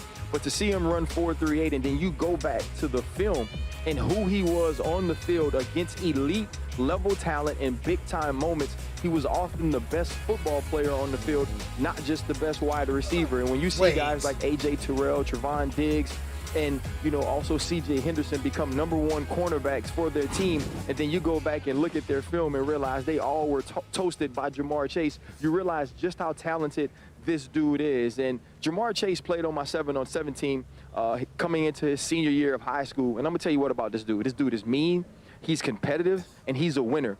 Every time he gets an opportunity to compete, he wants to absolutely dominate his opponent, and he's dominated pro day so far. When you look at this, Roman Harper, and you look at it, 21 yards per catch in 2019, almost 1,800 yards. Him and Justin Jefferson were incredible, including Marshall back in there, too. What makes Chase seem like he steps out in a little bit of a different class than all the other wide receivers out? I love that when I cut on the film, he's playing the X receiver, and he is dominating guys one-on-one situations on the backside of the offense, which is what the NFL, their best receivers, they put them at the X. And they line them up on the line of scrimmage, and you have to go out there and compete against the best cornerbacks one-on-one situations. Jamar Chase showed that he has the ability to be able to do that. Not only that, but he's shined at doing it. He makes tough catches where the guys are on his back or he has to go over the top of them. Not only that, but when he gets the ball in his hands, he is running like a running back. I love his body size. I love his competition. I like what RC said, that he's a dog. He is mean. I see that on tape when I watch him play. I'm trying to figure out if you're Tua Tagovailoa, you're like, who do I want right now? Do I want Jamar Chase or I want this guy over there in Gainesville getting ready to run his second 40, Chris Doering, and that is Kyle Pitts. It feels like that's one of the positions coming in the first, 6 picks of the draft that could be very interesting. I'm hating on everybody's times. I mean, these guys are ripping off some good times here today, and I expect Kyle to have another sub 4.5 effort here. Obviously, he's one of the most athletic guys in the draft. What he did, we talked about earlier, his ability to play all over the field. Run a straight line, CD. Tell him to run a straight line. I got him coached up in between. We're watching it. It's straight line. In between attempts. It was a straight line. In between attempts, we were able to talk. I actually had 4.47 on that second attempt there, Roman. So I don't know if you believe my timing. I'm an amateur. I'm not by any means certified to do this, but I did get a 4.47 for him. I mean, let's be honest with you guys. I mean, it's amazing how people lose their mind on it's a 4.38 or it's a 4.42. If you're cutting it that close and you're not looking at the actual tape, I mean, let's PB, call a spade what a spade. It is a difference. It is a difference between a 4.32 and a 4.28. I mean, a big difference when you see guys run. Like, that is a huge difference. When you watch a 4.2 guy run versus a 4.3, I don't care what it is. They're both fast, Roman. Ask Chiz, if you hear me, my man, will you please be on my side here and explain to PB how big of a difference it is between a 4.28 and a 4.32 or a 4.34? Like, that's a big difference. Yeah, that would come straight from a DB who's experienced a wide receiver that might run a 4.28 versus a 4.3, whatever. No, you're right. But you know what, guys? Look, here's the thing. We sat here and watched Jamar Chase and we watched Kyle Pitts. And look, these 40 times, Jamar Chase's whole testing day right now is off the planet. Kyle Pitts will probably do the same thing. But let's be honest. When you turn on both of these guys' tapes, that's what you see. You see dominating football players. This is just the cherry on top for these guys, right? The fact that, you know what? Jamar Chase went out. I thought he was going to run 4.4. He ran 4.38. Same thing with Kyle Pitts. These guys are dominating football players. The bottom line is Jamar Chase, his best ability is his ability to go up and get contested throws. That's the bottom line. He can go up. He can snatch them from DBs. I love what RC said about his competitiveness because it shows up on film. I just sat there and watched him. No one's talked about it, but we showed a clip there of him running the Pro Shuttle. You know what I look for? I look for any type of laboring. It's a 5-10-5 shuttle. This guy ran it as smooth as I've seen. He drops down, which means he comes out of breaks. He's got ankle flexion. He's got hip bend. He is so loose and athletic. It's not just straight line speed. It's everything right there. Look at him when he runs his routes right now. His ability to sell outside, come inside. Sell inside, come outside. And you know what? Cut on his tape. He consistently gets behind defenders. That tells you, that verifies his straight line speed. Listen, guys, I think this is one thing that I wanted to share with y'all, and it needs to be heard. The last time we watched Jamar. Marshall running sub 4.4, which I think is a nice time for him for sure. In that first round range, he's your number 5 receiver. Right now. Jane Slater is on site for us down in Baton Rouge. Jane, set the scene for us. Hey there, where you can see Sanjay Lal, actually, who just joined the Jacksonville staff, talking to Jamar Chase right now. Incidentally, I've got Jamar's dad, Jimmy, right next to me looking on. Jamar Chase putting on quite a show today. That is Tanner Lee, former Nebraska quarterback, who is throwing to Jamar. They wanted that to happen because they've actually been working out in the offseason, so they've got some good chemistry there. He did not do the bench press today. I'm told he hit 23 reps at 225 pounds at Exos Performance Center. They really felt good about his upper body, but they wanted to approach this the same way that we saw Rondale Moore do this. Rondale Moore ran a 4.29 because he didn't do the bench press. In other words, they wanted him to focus his nervous system and his energy on those speed and agility drills, and it clearly worked out. As you said, 4.38 for Jamar Chase. He only ran it once. He was asked, do you want to run it again? He said no. I think the big thing that stands out, guys, about him is across the board, the way these scouts talk about him, almost in awe of him. They said he is a generational type player. The one thing that stands out about him is how humble he is. They say typically when you've got guys like him coming out of the draft that are first off the board projected, they're a little bit of a diva. This guy, not. So that's been the read on him so far. Again, let's also talk about Terrace Marshall. He was one that, a couple of guys have said maybe he goes in the first round. He certainly helped his stock today. 19 is what he was able to bench this afternoon. And also, he ran a 4.38. Like Jamar Chase said, I'm good with just one. He said he wanted to protect his hammy. The read that I've gotten on him is the fact that this is a guy that can drop his weight when he runs in and out of routes. He's got a big body. He can run inside. He can run outside. And just real quick, going back with Jamar Chase, I've got his dad, like I said, guys, Jimmy, right next to me.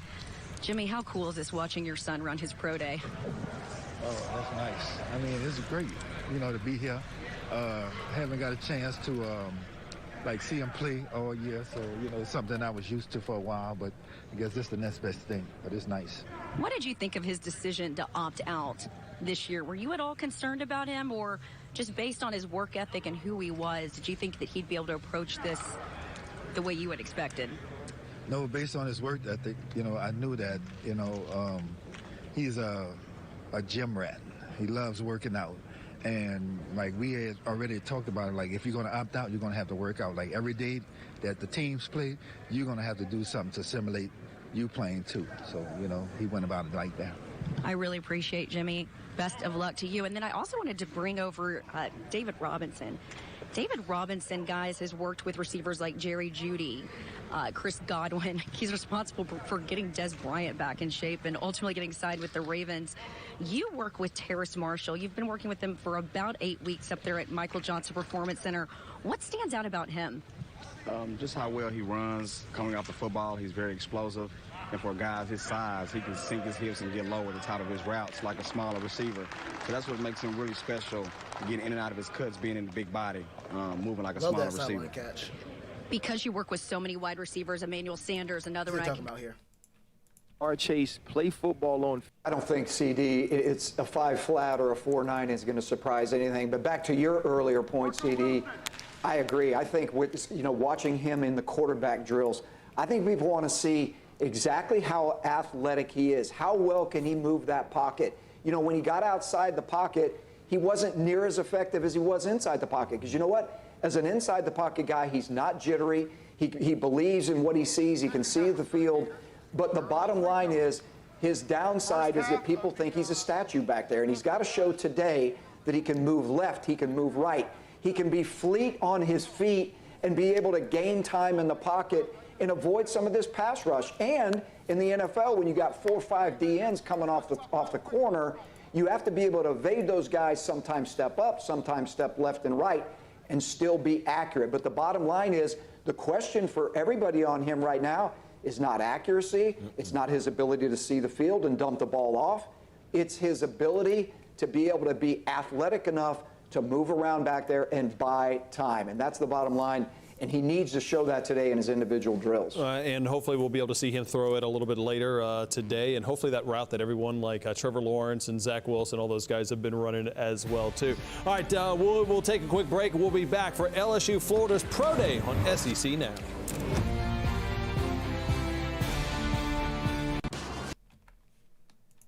Go.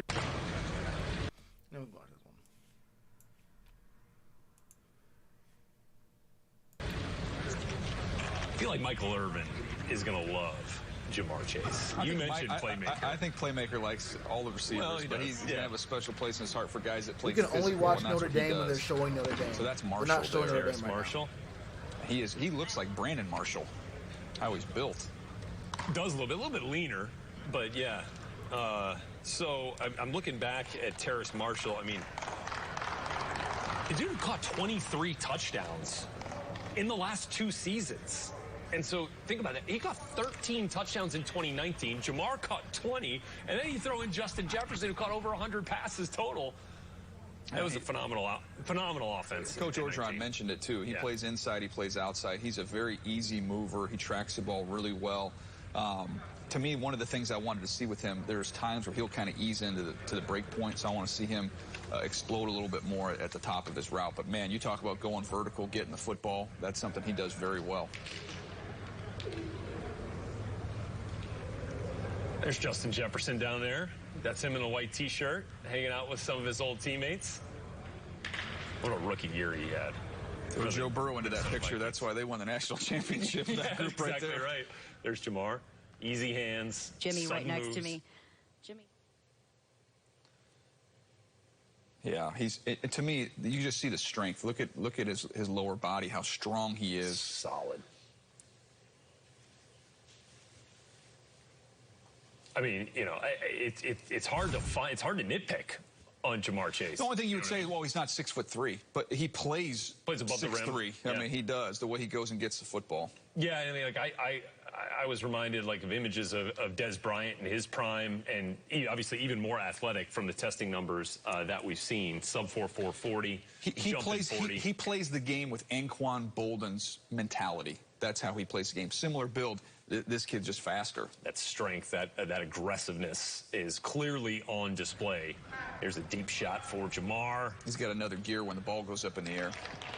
Yeah, and then look, I mean, he'll run underneath it, but if it's underthrown, he'll go up and get that thing for sure, as we've seen time and time again. There's Reese McMath.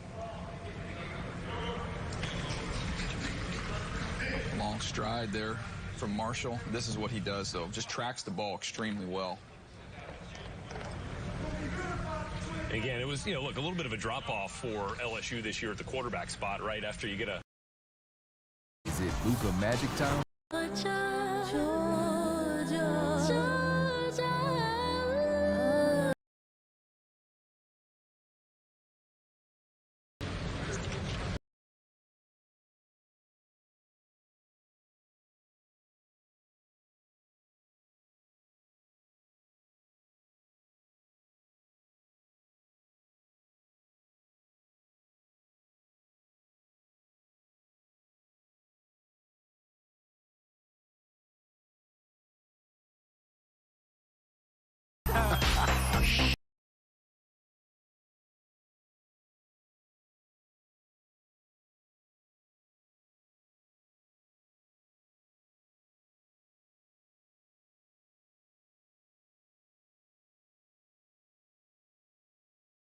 I'm just ready to go there, just ball out.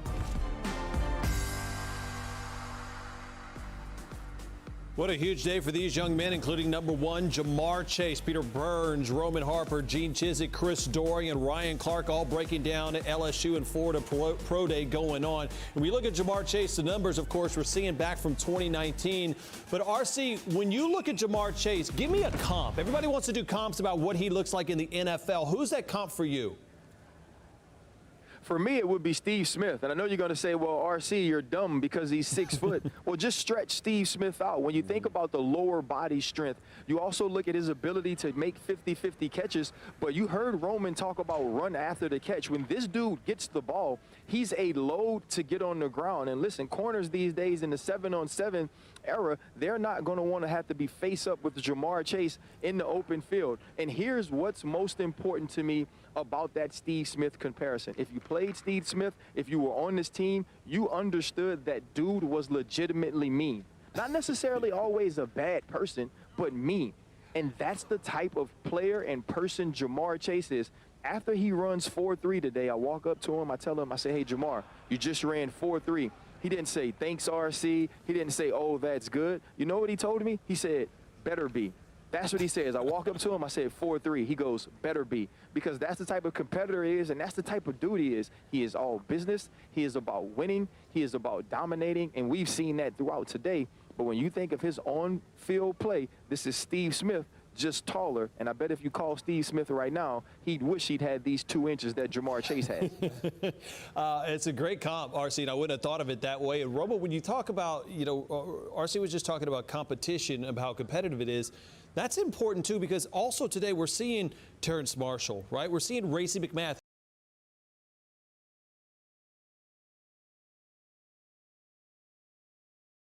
You could see they were all, I think everybody was a little reticent about running the 40 indoors because this is a new facility. You know, as you guys both know, there's a little bit more maybe rubber in the facility right now in the turf because it's a new turf. They're all pretty happy about their times right now. Coach, we'll let you go enjoy the show. I really appreciate you stopping by and spending a little time. Good Thank you, Coach Kelly. Well, Chris, I want to get you back in, if we can, on what you've been seeing so far as this Ian Book workout continues. What has he impressed you with?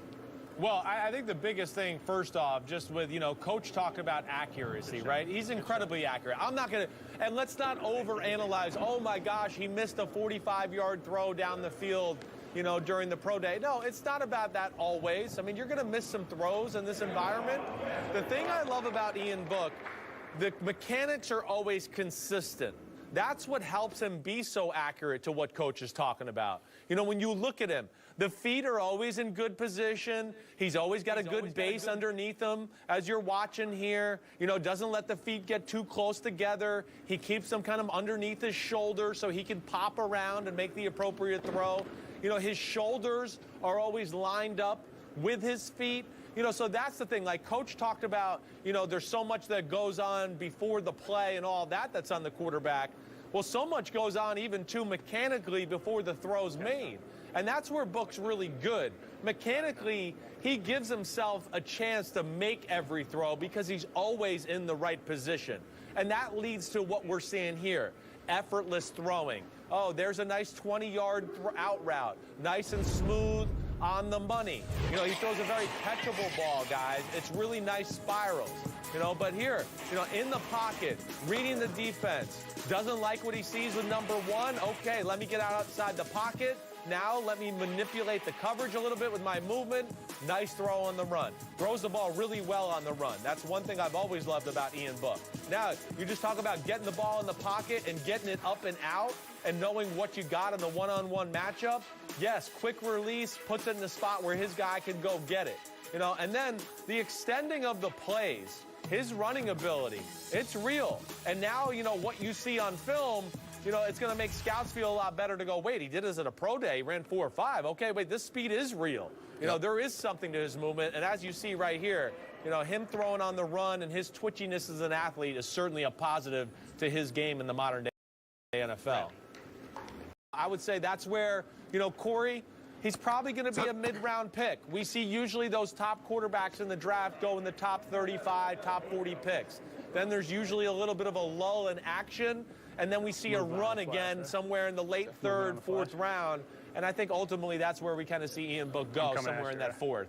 It's funny because Coach Reese said the same thing, you know, professionalism, Ian Book checks that box. Like there's really no questions or concerns about him, his professional ability. I know he told us at the Senior Bowl, the one thing he really wanted to prove going into the Senior Bowl was that he could learn the playbook and command guys in the huddle. They gave him the playbook 8 p.m. the night before. They had meetings until 11:30 p.m. and they had practice at 8 a.m. the next day. He stayed up all night, got the playbook down, and was able to win QB Practice Player of the Week because of his professionalism and ability to go into a huddle and know, look, I know what the plays are. I know where to direct you. I know how to, you know, run an offense. And he won the respect of his guys down there. Chris, what system do you think he would fit best in? Like, do you think it'd be like he needs to fit into a certain culture like the Patriots or like a Steelers? You know, give me an idea of where he would really succeed. Right. Well, teams that I value, you know, the drop back quarterback, the team that values, you know, getting the ball out of your hands quickly and, you know, being a quick, accurate decision maker. To me, those are like West Coast offenses, right? More or less. Again, an offense like, and again, because of the things you just mentioned, Corey, how smart he is, the pedigree, all of those things, I think he's a guy, and as much football as he's played, where you're going to look at him and go, wait, no, this guy's a rookie, but we can depend on him to be our backup quarterback right away from day one. You know, offenses like the Raiders and the Saints, you heard Coach compare him to Drew Brees a little bit. That's where I look at it, where the offense is not necessarily dependent on big-time power, explosive throws. It's more about making the right decision, the right read, and getting the ball out of your hand quickly. That's where he'll fit.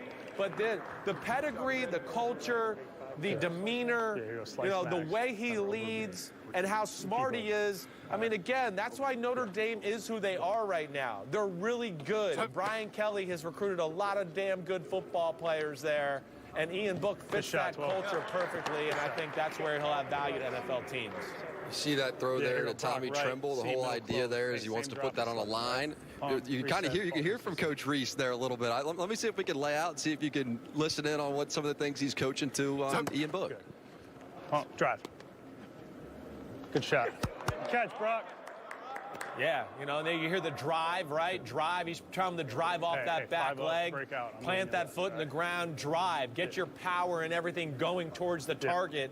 And that, of course, gives him the best opportunity to really spin the ball and throw it with pure power through the air. Good ball. He was telling us that he studies 3 different quarterbacks. And we've heard the Brees one. We've heard Drew Brees. He said he studies these 3 different quarterbacks, though, for different reasons. Brees is one. Mayfield's the second, because he said his attitude goes all the way back to his college days. He said, I've always just loved the way that he commands the respect of everybody around him. And then the third one's Russell Wilson. And the way that he extends plays. He said every time he's extending, his eyes are always up, his head's always up, and he's always trying to create another throw. Do you see anything within those comparisons there, Chris? Definitely. I mean, there's no doubt. I mean, there's some similarities between him and Baker Mayfield and how they play the game and how they can kind of dance around the pocket and keep the eyes up while they dance around the pocket. You know, Russell Wilson, of course, as special as he is, Ian Book's not that good of a runner, but he's still really good to where, like we saw in the clips earlier, he can get out of the pocket and he can make defenses stress because you're worried about weight. He could tuck the ball here and run.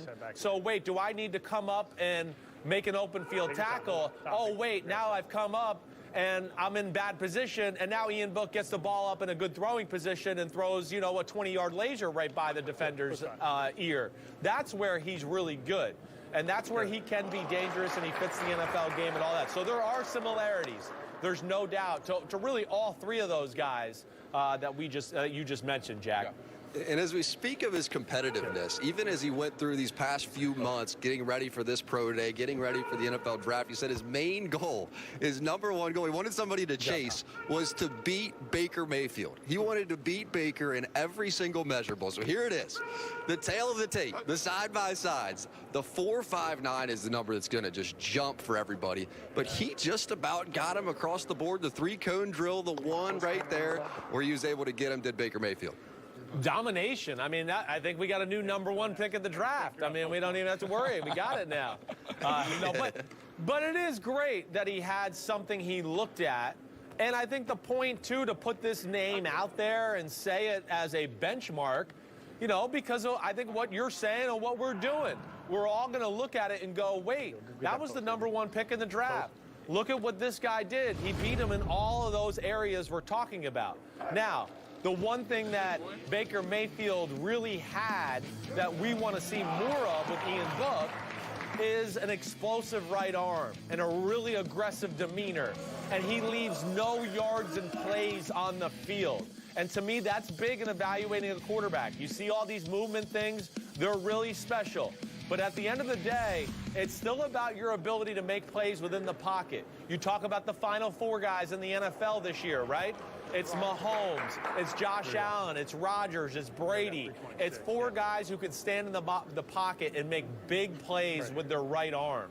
And that, to me, is, again, what we need to see more of from Ian Book for him to go to the next level. Is more of those game-changing plays, throws, decisions where you don't come away from a game going, hey, he played well, but he left 4 or 5 big completions on the field that could have maybe flipped the field position or changed the momentum of the game.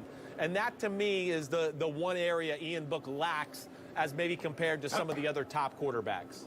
I want to get your thoughts on another guy who has a lot of upside. His name is Tommy Trimmel. And Tommy Tremble has had some great catches today. And that was one of my questions about his tape earlier. I didn't know how good his hands were because there were times when he was body catching or kind of fumbling. And, I mean, he's been just catching the ball beautifully today. What do you think about Tremble's game? I'm a big fan of Tommy Tremble. Have been since the day I saw him on the practice field there at Notre Dame. I just went, man, who is this guy that's this big and can run like this? You know, I mean, he just caught my eye as a pure physical specimen. Yeah, he didn't get to catch a ton of passes at his days in Notre Dame, but he has got natural hands. I don't doubt that. He is violent as a blocker, as you see in these clips here. Just whether it's on the edge, I mean, it's pancake. It's annihilation. He's not even happy just blocking people. He wants to crush you. And then there's the athleticism and what he brings in the pass game. He is a Swiss Army knife. His speed is real. His physicality and blocking are real. Tight end, slot receiver, fullback, H-back. He can do everything. And I think there's more value to what his skill set is, Corey, in the NFL as even compared to college. And I think he's going to be viewed a lot higher in the eyes of NFL scouts and coaches than maybe we realize because of that position and how it can create so many mismatches in the NFL. I just couldn't believe that. I mean, he could run the wheel route from the backfield, lined up as the fullback. I mean, he's blocking people like you're talking about with just an aggression that matches what I saw on tape from George Kittle. But then he could also line up in the slot and challenge you vertically with speed. I think that was one thing we saw on the 40 as well and throughout the tape is that he can get up on safeties. At that size, 6'5", 250, and he can still push it vertically. What do you think, I guess, a comp would be in the NFL, if there is one? Yeah, you know, I mean, he's that athletic. You know, I look at like Juszczyk, the fullback for the 49ers, right? He's kind of an H-back. He was a college tight end. He's a slot receiver. He's a fullback. He does it all. You said George Kittle. Listen, I don't think that's crazy. George Kittle was a 4th-round pick. Let's not forget. I wouldn't be shocked if we were sitting here 2 or 3 years from now and we went, wait, Tommy Tremble's one of the best tight ends in football. He has that type of ability. He is a very natural athlete. You talked about the running. You know, I don't know what his time exactly ended up being, but he plays incredibly fast. His acceleration off the ball is that of the top receivers in the draft. I mean, it is really good. And I don't think he'll play at 250 pounds. He's probably trying to be big for the scouts and all of that, to where he'll be faster even in an NFL setting, I think, than we see right now. But I am very intrigued by Tommy Tremble, and I think he's going to get drafted a lot higher than maybe the perception out there about what he can do in the NFL. Well, Chris, the throwing portion has officially moved into our corner. We may get a chance to catch one right here. Beautiful I hope catch they run right you there, guys over. That's what I'm hoping. I hope one of them run almost got run over there by Javon McKinley. And he's big, I'm telling you right now. Corey, you used to be a little more bulked up than currently. He looked like he had a little size advantage on you right there coming over. Look, I'm never going to count myself out in a fight, but let's just say I wouldn't want to go up against Javon. He's one of my favorite players to watch, Chris, and I'd love to hear your thoughts on him. I think he's so special one-on-one because of this ability, not only his physical gifts, which we're clearly seeing on display, but because of of his consistency. One thing about the NFL, like, it's a job. So being able to consistently deliver whenever your number is called in the biggest moments, Clemson, Alabama, whatever it comes up, he delivers. He's the get-out-of-jail-free card, and at a place like Notre Dame, I think that has a lot of value. Where do you think he goes in the draft, or what do you think his game is like at the next level? You know, he might be, I think he's maybe a late-round draft guy, maybe a free agent, but that doesn't mean anything. I mean, I still think there's value to what you're talking about here in the player himself. You know, there is size. There is legit speed. And I think the other thing, you know, you talked about some of the other attributes he brings. Yeah, they're going to be positives in the NFL, but also, you know, what he can do in special teams and things like that. I think that's where, you know, he can make a mark on a football team again, to where if it's a tie between him and other wide receivers, he gets the advantage because of what he does in all the other areas for your football team. So ultimately, I think, you know, McKinley is probably a late round pick. I think when I really look at it, I haven't watched every wide receiver yet.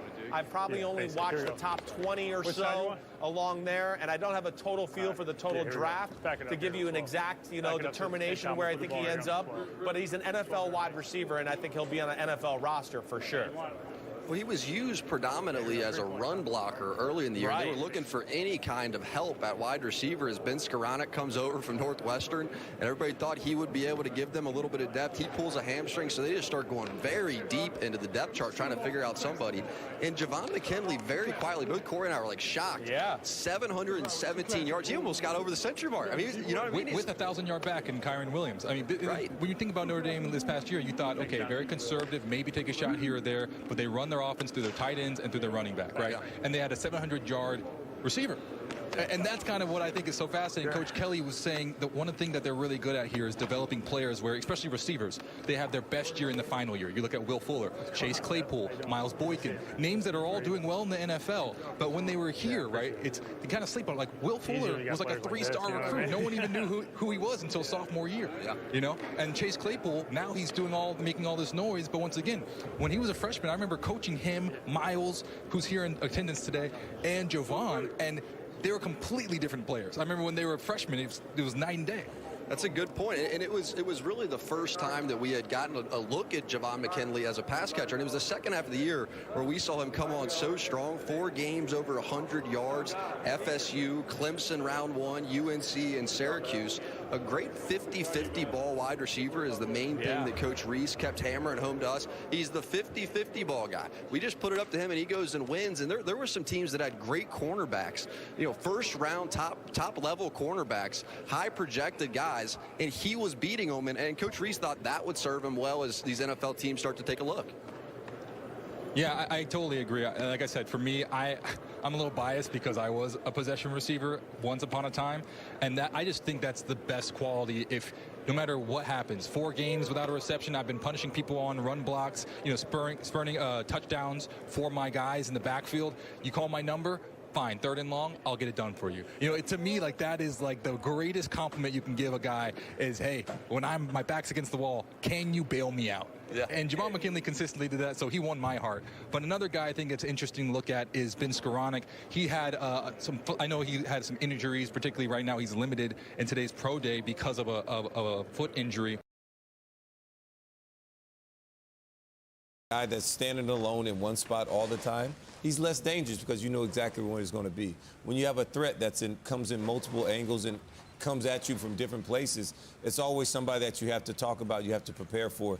Kadarius Toney's going to be one of those guys because he's such a tough matchup for any nickel that's trying to break him, that's trying to cover him, or also any other safety that has to drop down and cover a nickel guy or a slot receiver. You're always worried if you have a matchup like that. Chiz, when we start looking at these, these different drills outside of the 40 and the vert and whatnot, what are the guys trying? What are the scouts trying to glean information out of this?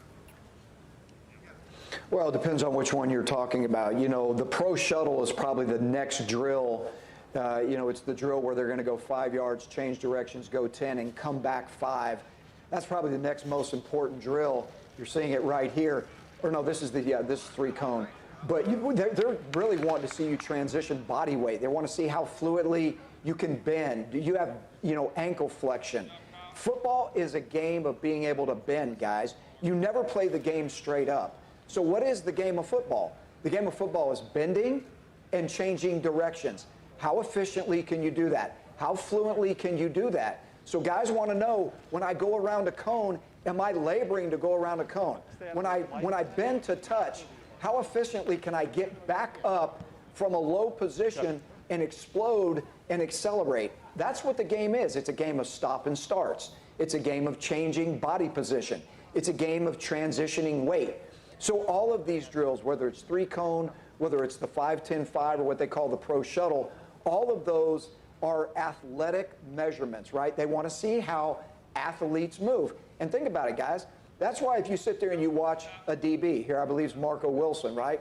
But if you watch a DB run these drills versus an offensive lineman, I mean, there's an obvious definitive difference, right? Well, in the skill positions, there's no room for error in these. You have to be able to drop down. You have to be able to efficiently transition your weight. Not so much maybe necessarily for an offensive lineman. Yes, it matters. Obviously not to the degree it does for skill guys. But that's what they're measuring right here. Being able to turn, being able to accelerate, being able to change body positions. These are extremely important evaluation tools, especially if you can couple these with straight ahead speed. Now you got a complete athlete.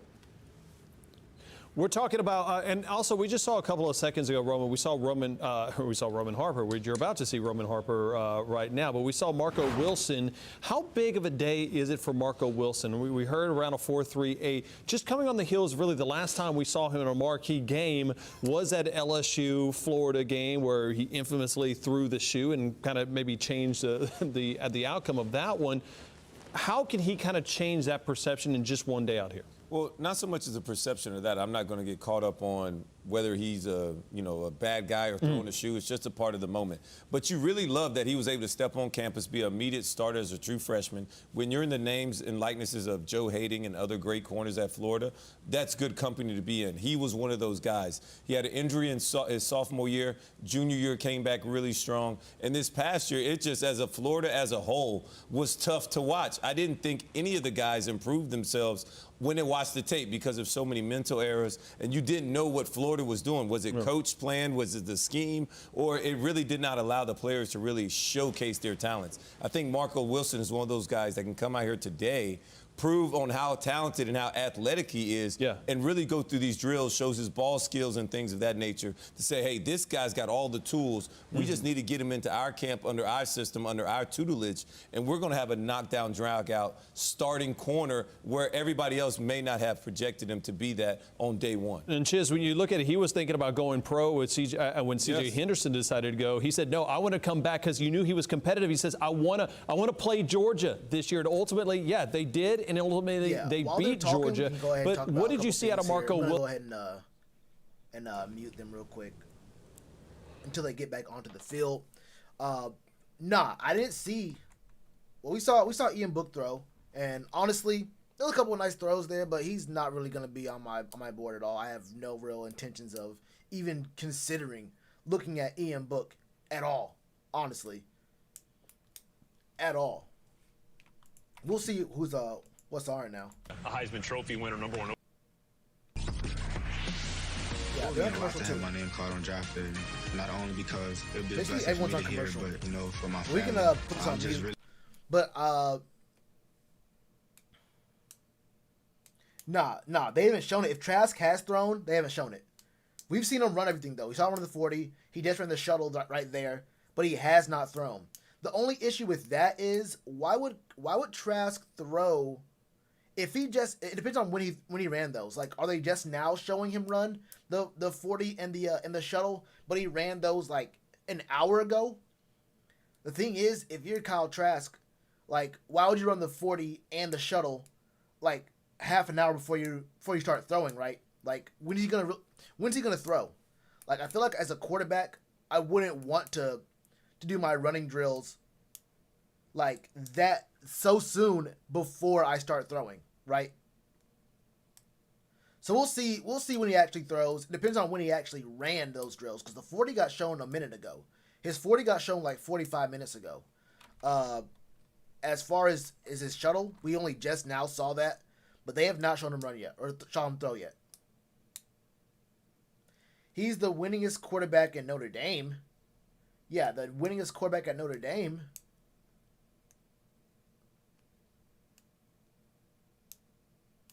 What? I mean, if you want to draft Ian Book in the first few rounds, that's all you. Yeah, if you want Ian Book, hold on, how about this?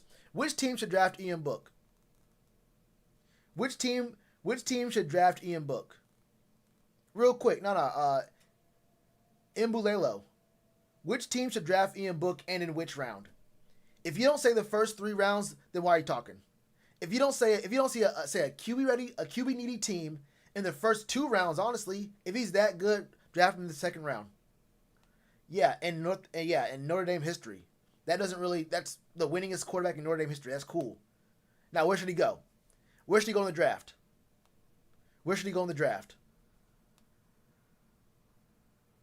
The Eagles? Okay, yeah. This is where we stop talking. Anyway, literally anyone else with an opinion, we can talk about this. Why would the Eagles spend such an early pick on another quarterback? What? Bro, what? That early to the Eagles? Come on now. To the Eagles? He goes in the first 3 rounds to the Eagles. Okay, I got it. I'll write that down. I'll write that down. Ian Book goes to the Eagles in the 3rd round of the draft. Got it. Miami in the 2nd. Yeah, you're right. He might go to the Jags in the 1st round. You never know. They're looking for quarterbacks and a team will pick him up.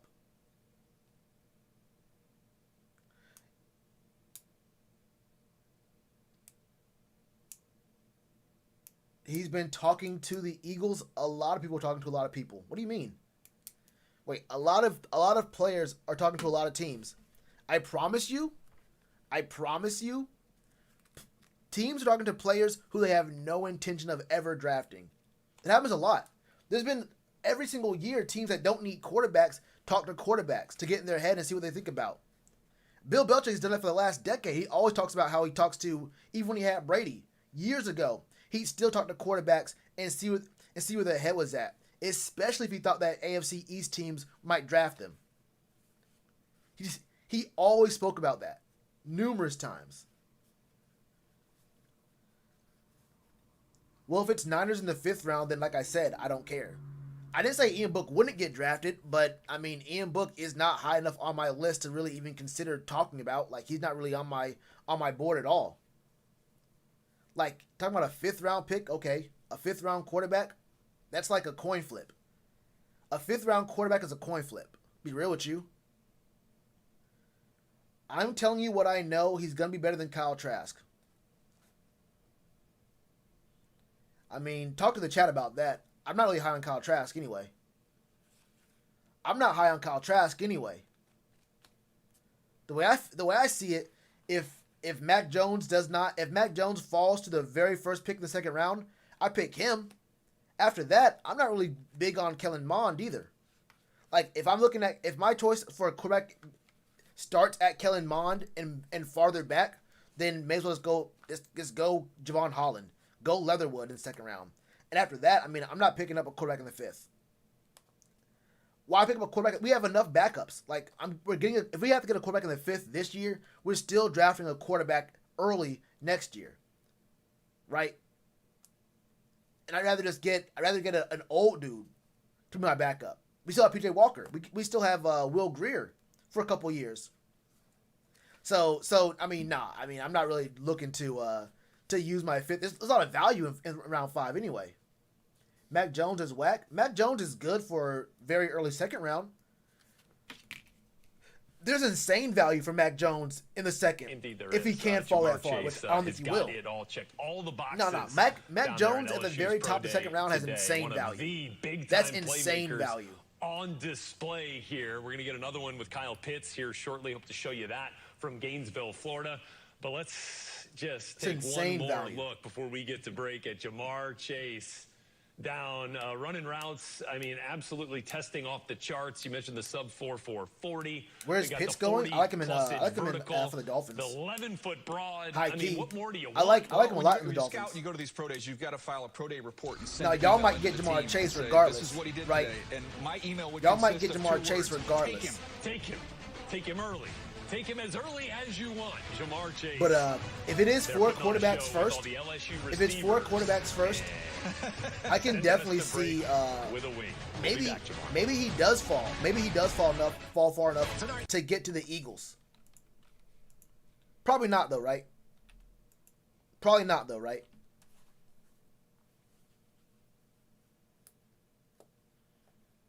JOK's a monster. He's a monster. He can cover too a little bit. So I like him.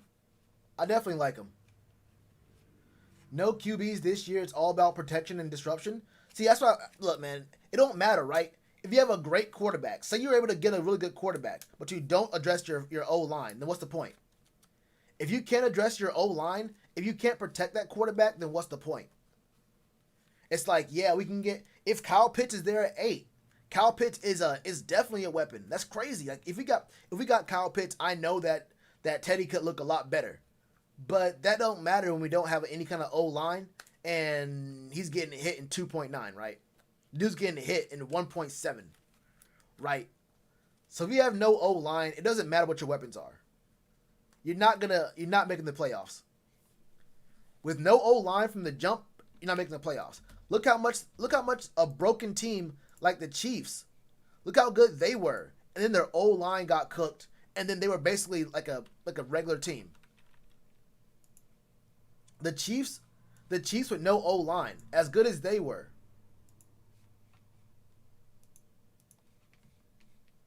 No O-line, you just get beat.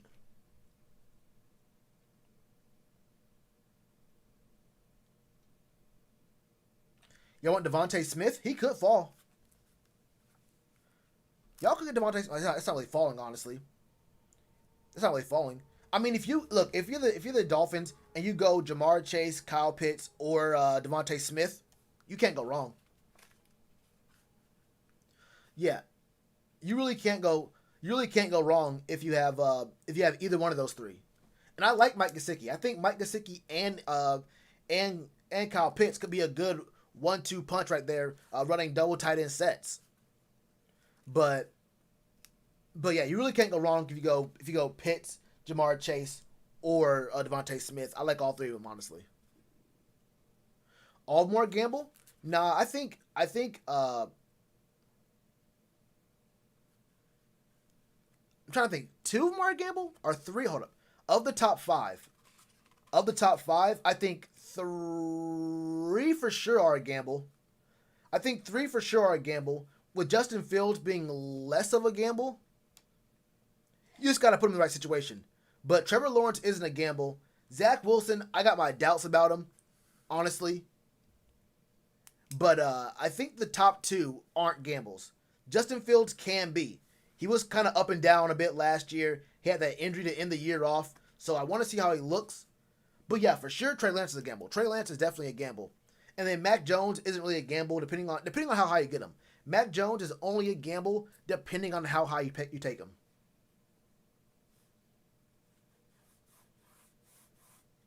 I think Najee Harris falls. Low key. I think Najee Harris goes early, mid-20s. And then Etienne is not too far behind him either. Then Etienne is not too far behind him. Then you got 2 Carolina running backs there too. The most successful?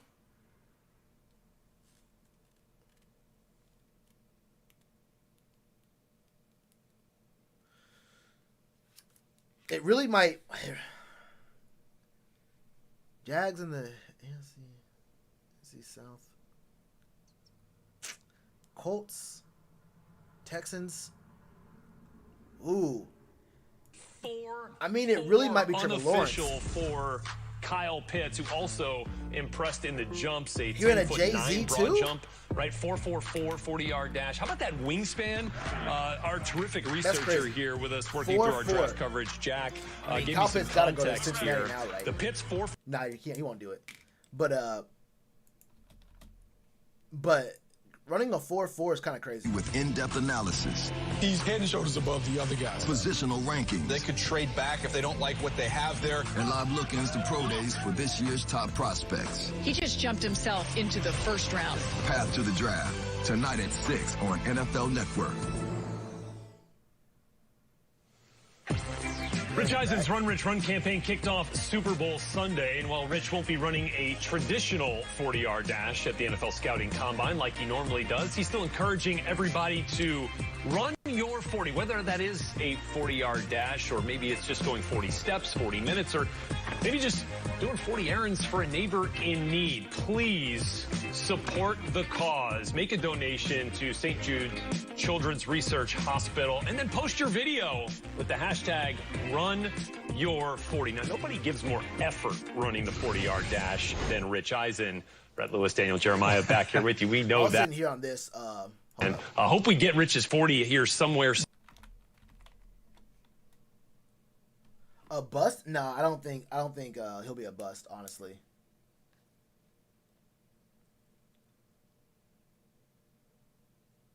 It's all about where you go, though. It's all about where you go. It's not about how you looked in college, because we've seen dudes look great in college. We've seen dudes dominate college and then look bad at the pros. We've seen dudes who weren't really highly recruited coming out of college, not really highly thought of coming out of college, and then play good. It depends on where you go. And the Jags seem to be on the upswing, right? The Jags at least look like they're on the upswing. Faster. And plus, you have to take into account what's the division look like. The loophole, of course, right, as what Jack kind of says, fear is do that Jaguars you get out of the legend Texans? Matt Jones ran a 4.38, but he was so like part you of the have you think about their division as Kyle well. Pitts, the top tight end in this year's class. Your number 2 overall player, DJ. Greg Olsen. Like you got to think about pretty darn good you got to player. think about Imagine how these guys are going to be looking when they get to the NFL, who they're playing against, and how easy their path is to get to the playoffs. There, he would have been in the I think Trevor Lawrence is going to be having a You're going to hear Greg Olsen probably calling some of Kyle Pitts' games here soon. One of the top teams, all feature the tight end. Pitts is next in line, but not the only terrific pass catcher on display in Gainesville today. Kadarius Toney, you've gotten your top 5 wide receivers. Checking in just under 6 foot, 193 pounds. Almost 40-inch vert and sub 4.40. He was part of the all-separation team down at the Senior Bowl in Mobile. He is dynamic as a route runner. You talk about the quickness and the explosiveness at the top of your route. I compared it just that. They're not the same body type, but Chad Johnson, when you watched him coming out of Oregon State, you saw him early with the Bengals, his ability to get separation out of the break point. Kadarius Toney does those type of things in a little different body type. But, man, I thought, and the expectation was that he was probably going to run maybe in the high 4.4s, probably in the low 4.5s. You know, the top speed was a little bit of the forget that. Sub 4.4. That's insane. That's a win. He's a first-round player. He's a first-round wide receiver. Absolutely. So we've showed you, what, 3 potential first-round receivers 3 of my top 5 wideouts working out today. Jamar Chase, Terrace Marshall, Kadarius Toney, and your number 2 overall player, Kyle Pitts, who's probably going in the top 5, 6 picks, one of the 2, depending. So we got a lot more with Kyle Pitts on the way. Kyle Trask is going to be throwing later, but man, it's going to be fun to figure out where Kyle Pitts ends up. We'll do it next. Yeah, that's kind of showing appreciation because high-key, they'll come on for 30 seconds, say half of a sentence, and then get back off. But y'all heard him though, right? Y'all heard him. Kyle Trask is throwing later, so they will be showing Kyle Trask throwing real soon, or I don't know about soon. They are gonna be showing Kyle Trask throwing. Hold on, let me change my title.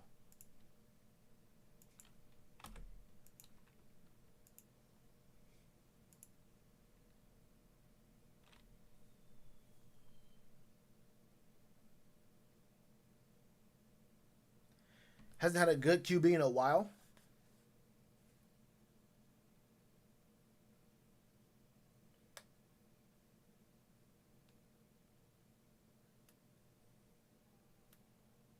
Yeah.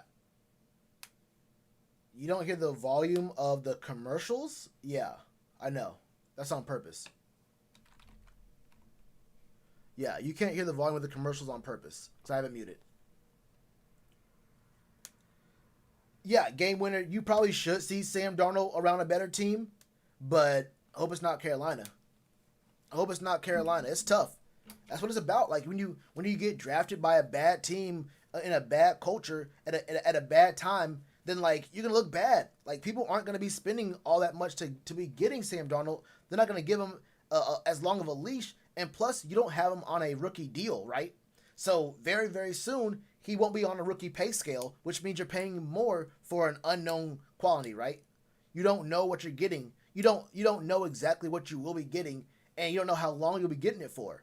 You know, and very soon you have to pay more for it. So it's gonna be a problem, right? It's gonna be more for a problem. It's kind of tough, ain't it, Tiff? It's kind of a tough water hose, right? 50 feet for $20. Yo, why did it say? Hey, why did it show the water hose on fire? That's my question. How often do y'all's water hoses catch on fire? Like, I get it. Like, maybe I don't know. I don't know. It don't happen to me. Look at this right here. Like, what's the point? Like, the water hose catches on fire, but don't worry. You can use the water hose to take it to put out the fire on the water hose. Like, I'm like, okay, that's, I guess. Yep, and Kenyon Drake, exactly. It was more than a couple running backs that the Dolphins had. They let go and they played real good somewhere else. Matter of fact, what's Ryan Tannehill doing right now? What's Ryan Tannehill doing right now on a good team?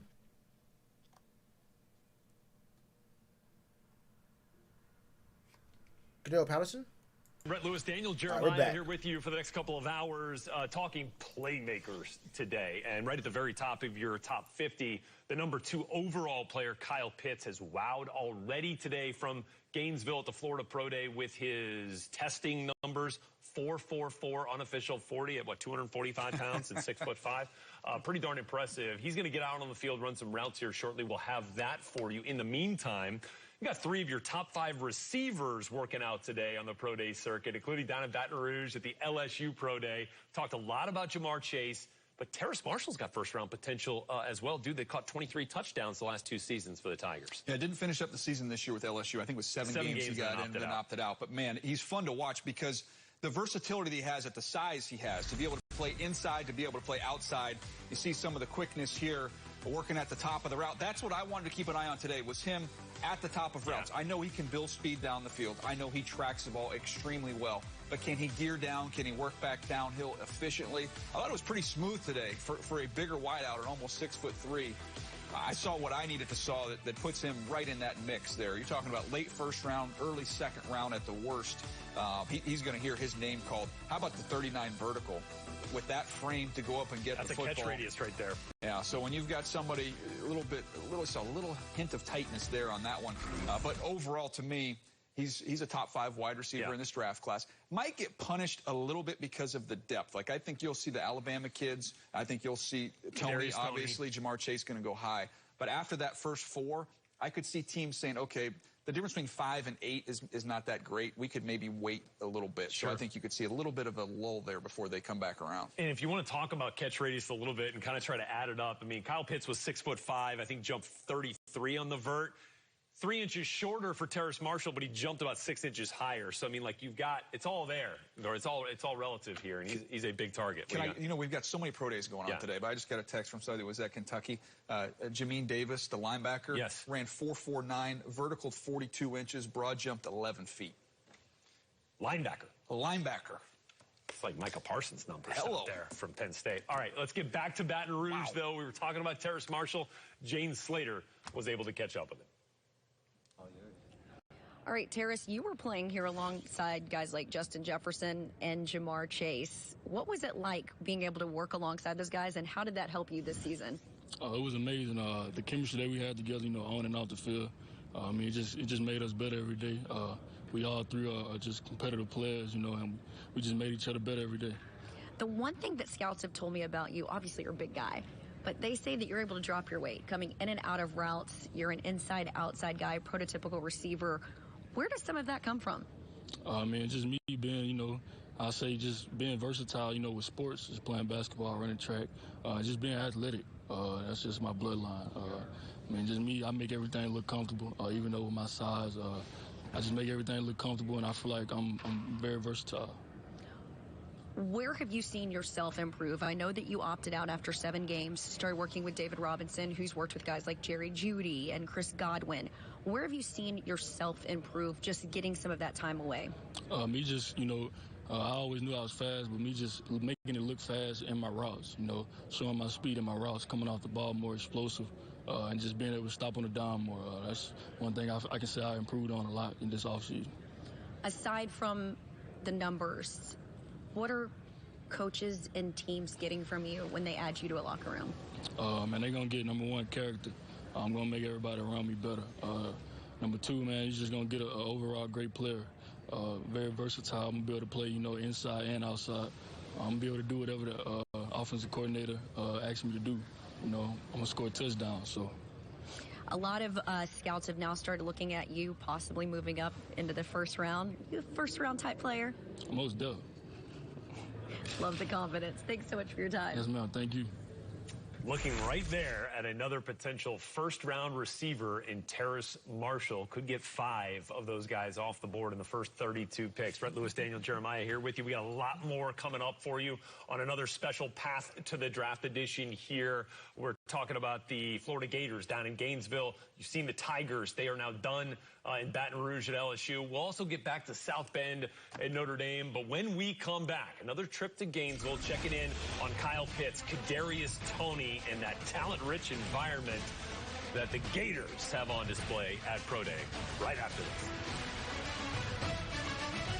At Domino's, we're more than just classic hand-tossed pizza for $7.99. We're hearty handmade pan crust, tasty gluten-free crust, foldable Brooklyn-style crust, and crunchy thin crust, too. Carry out 3-topping pizzas on any of Domino's 5 crusts for $7.99 each. Who is USAA made for? It's made for him, a veteran who honorably served. And it's made for her. She's serving now. We also made USAA for military spouses and their kids. Become a member. Get an insurance quote today. Design isn't just for designers. It's for everyone. With Canva, designing anything is easy. Canva has all my content creation needs covered. It's flexible, fun to use, and free. There are thousands of professional templates to help get you started, so you can create, customize, and share your designs in just a few clicks. Our whole team uses Canva to create professional marketing material.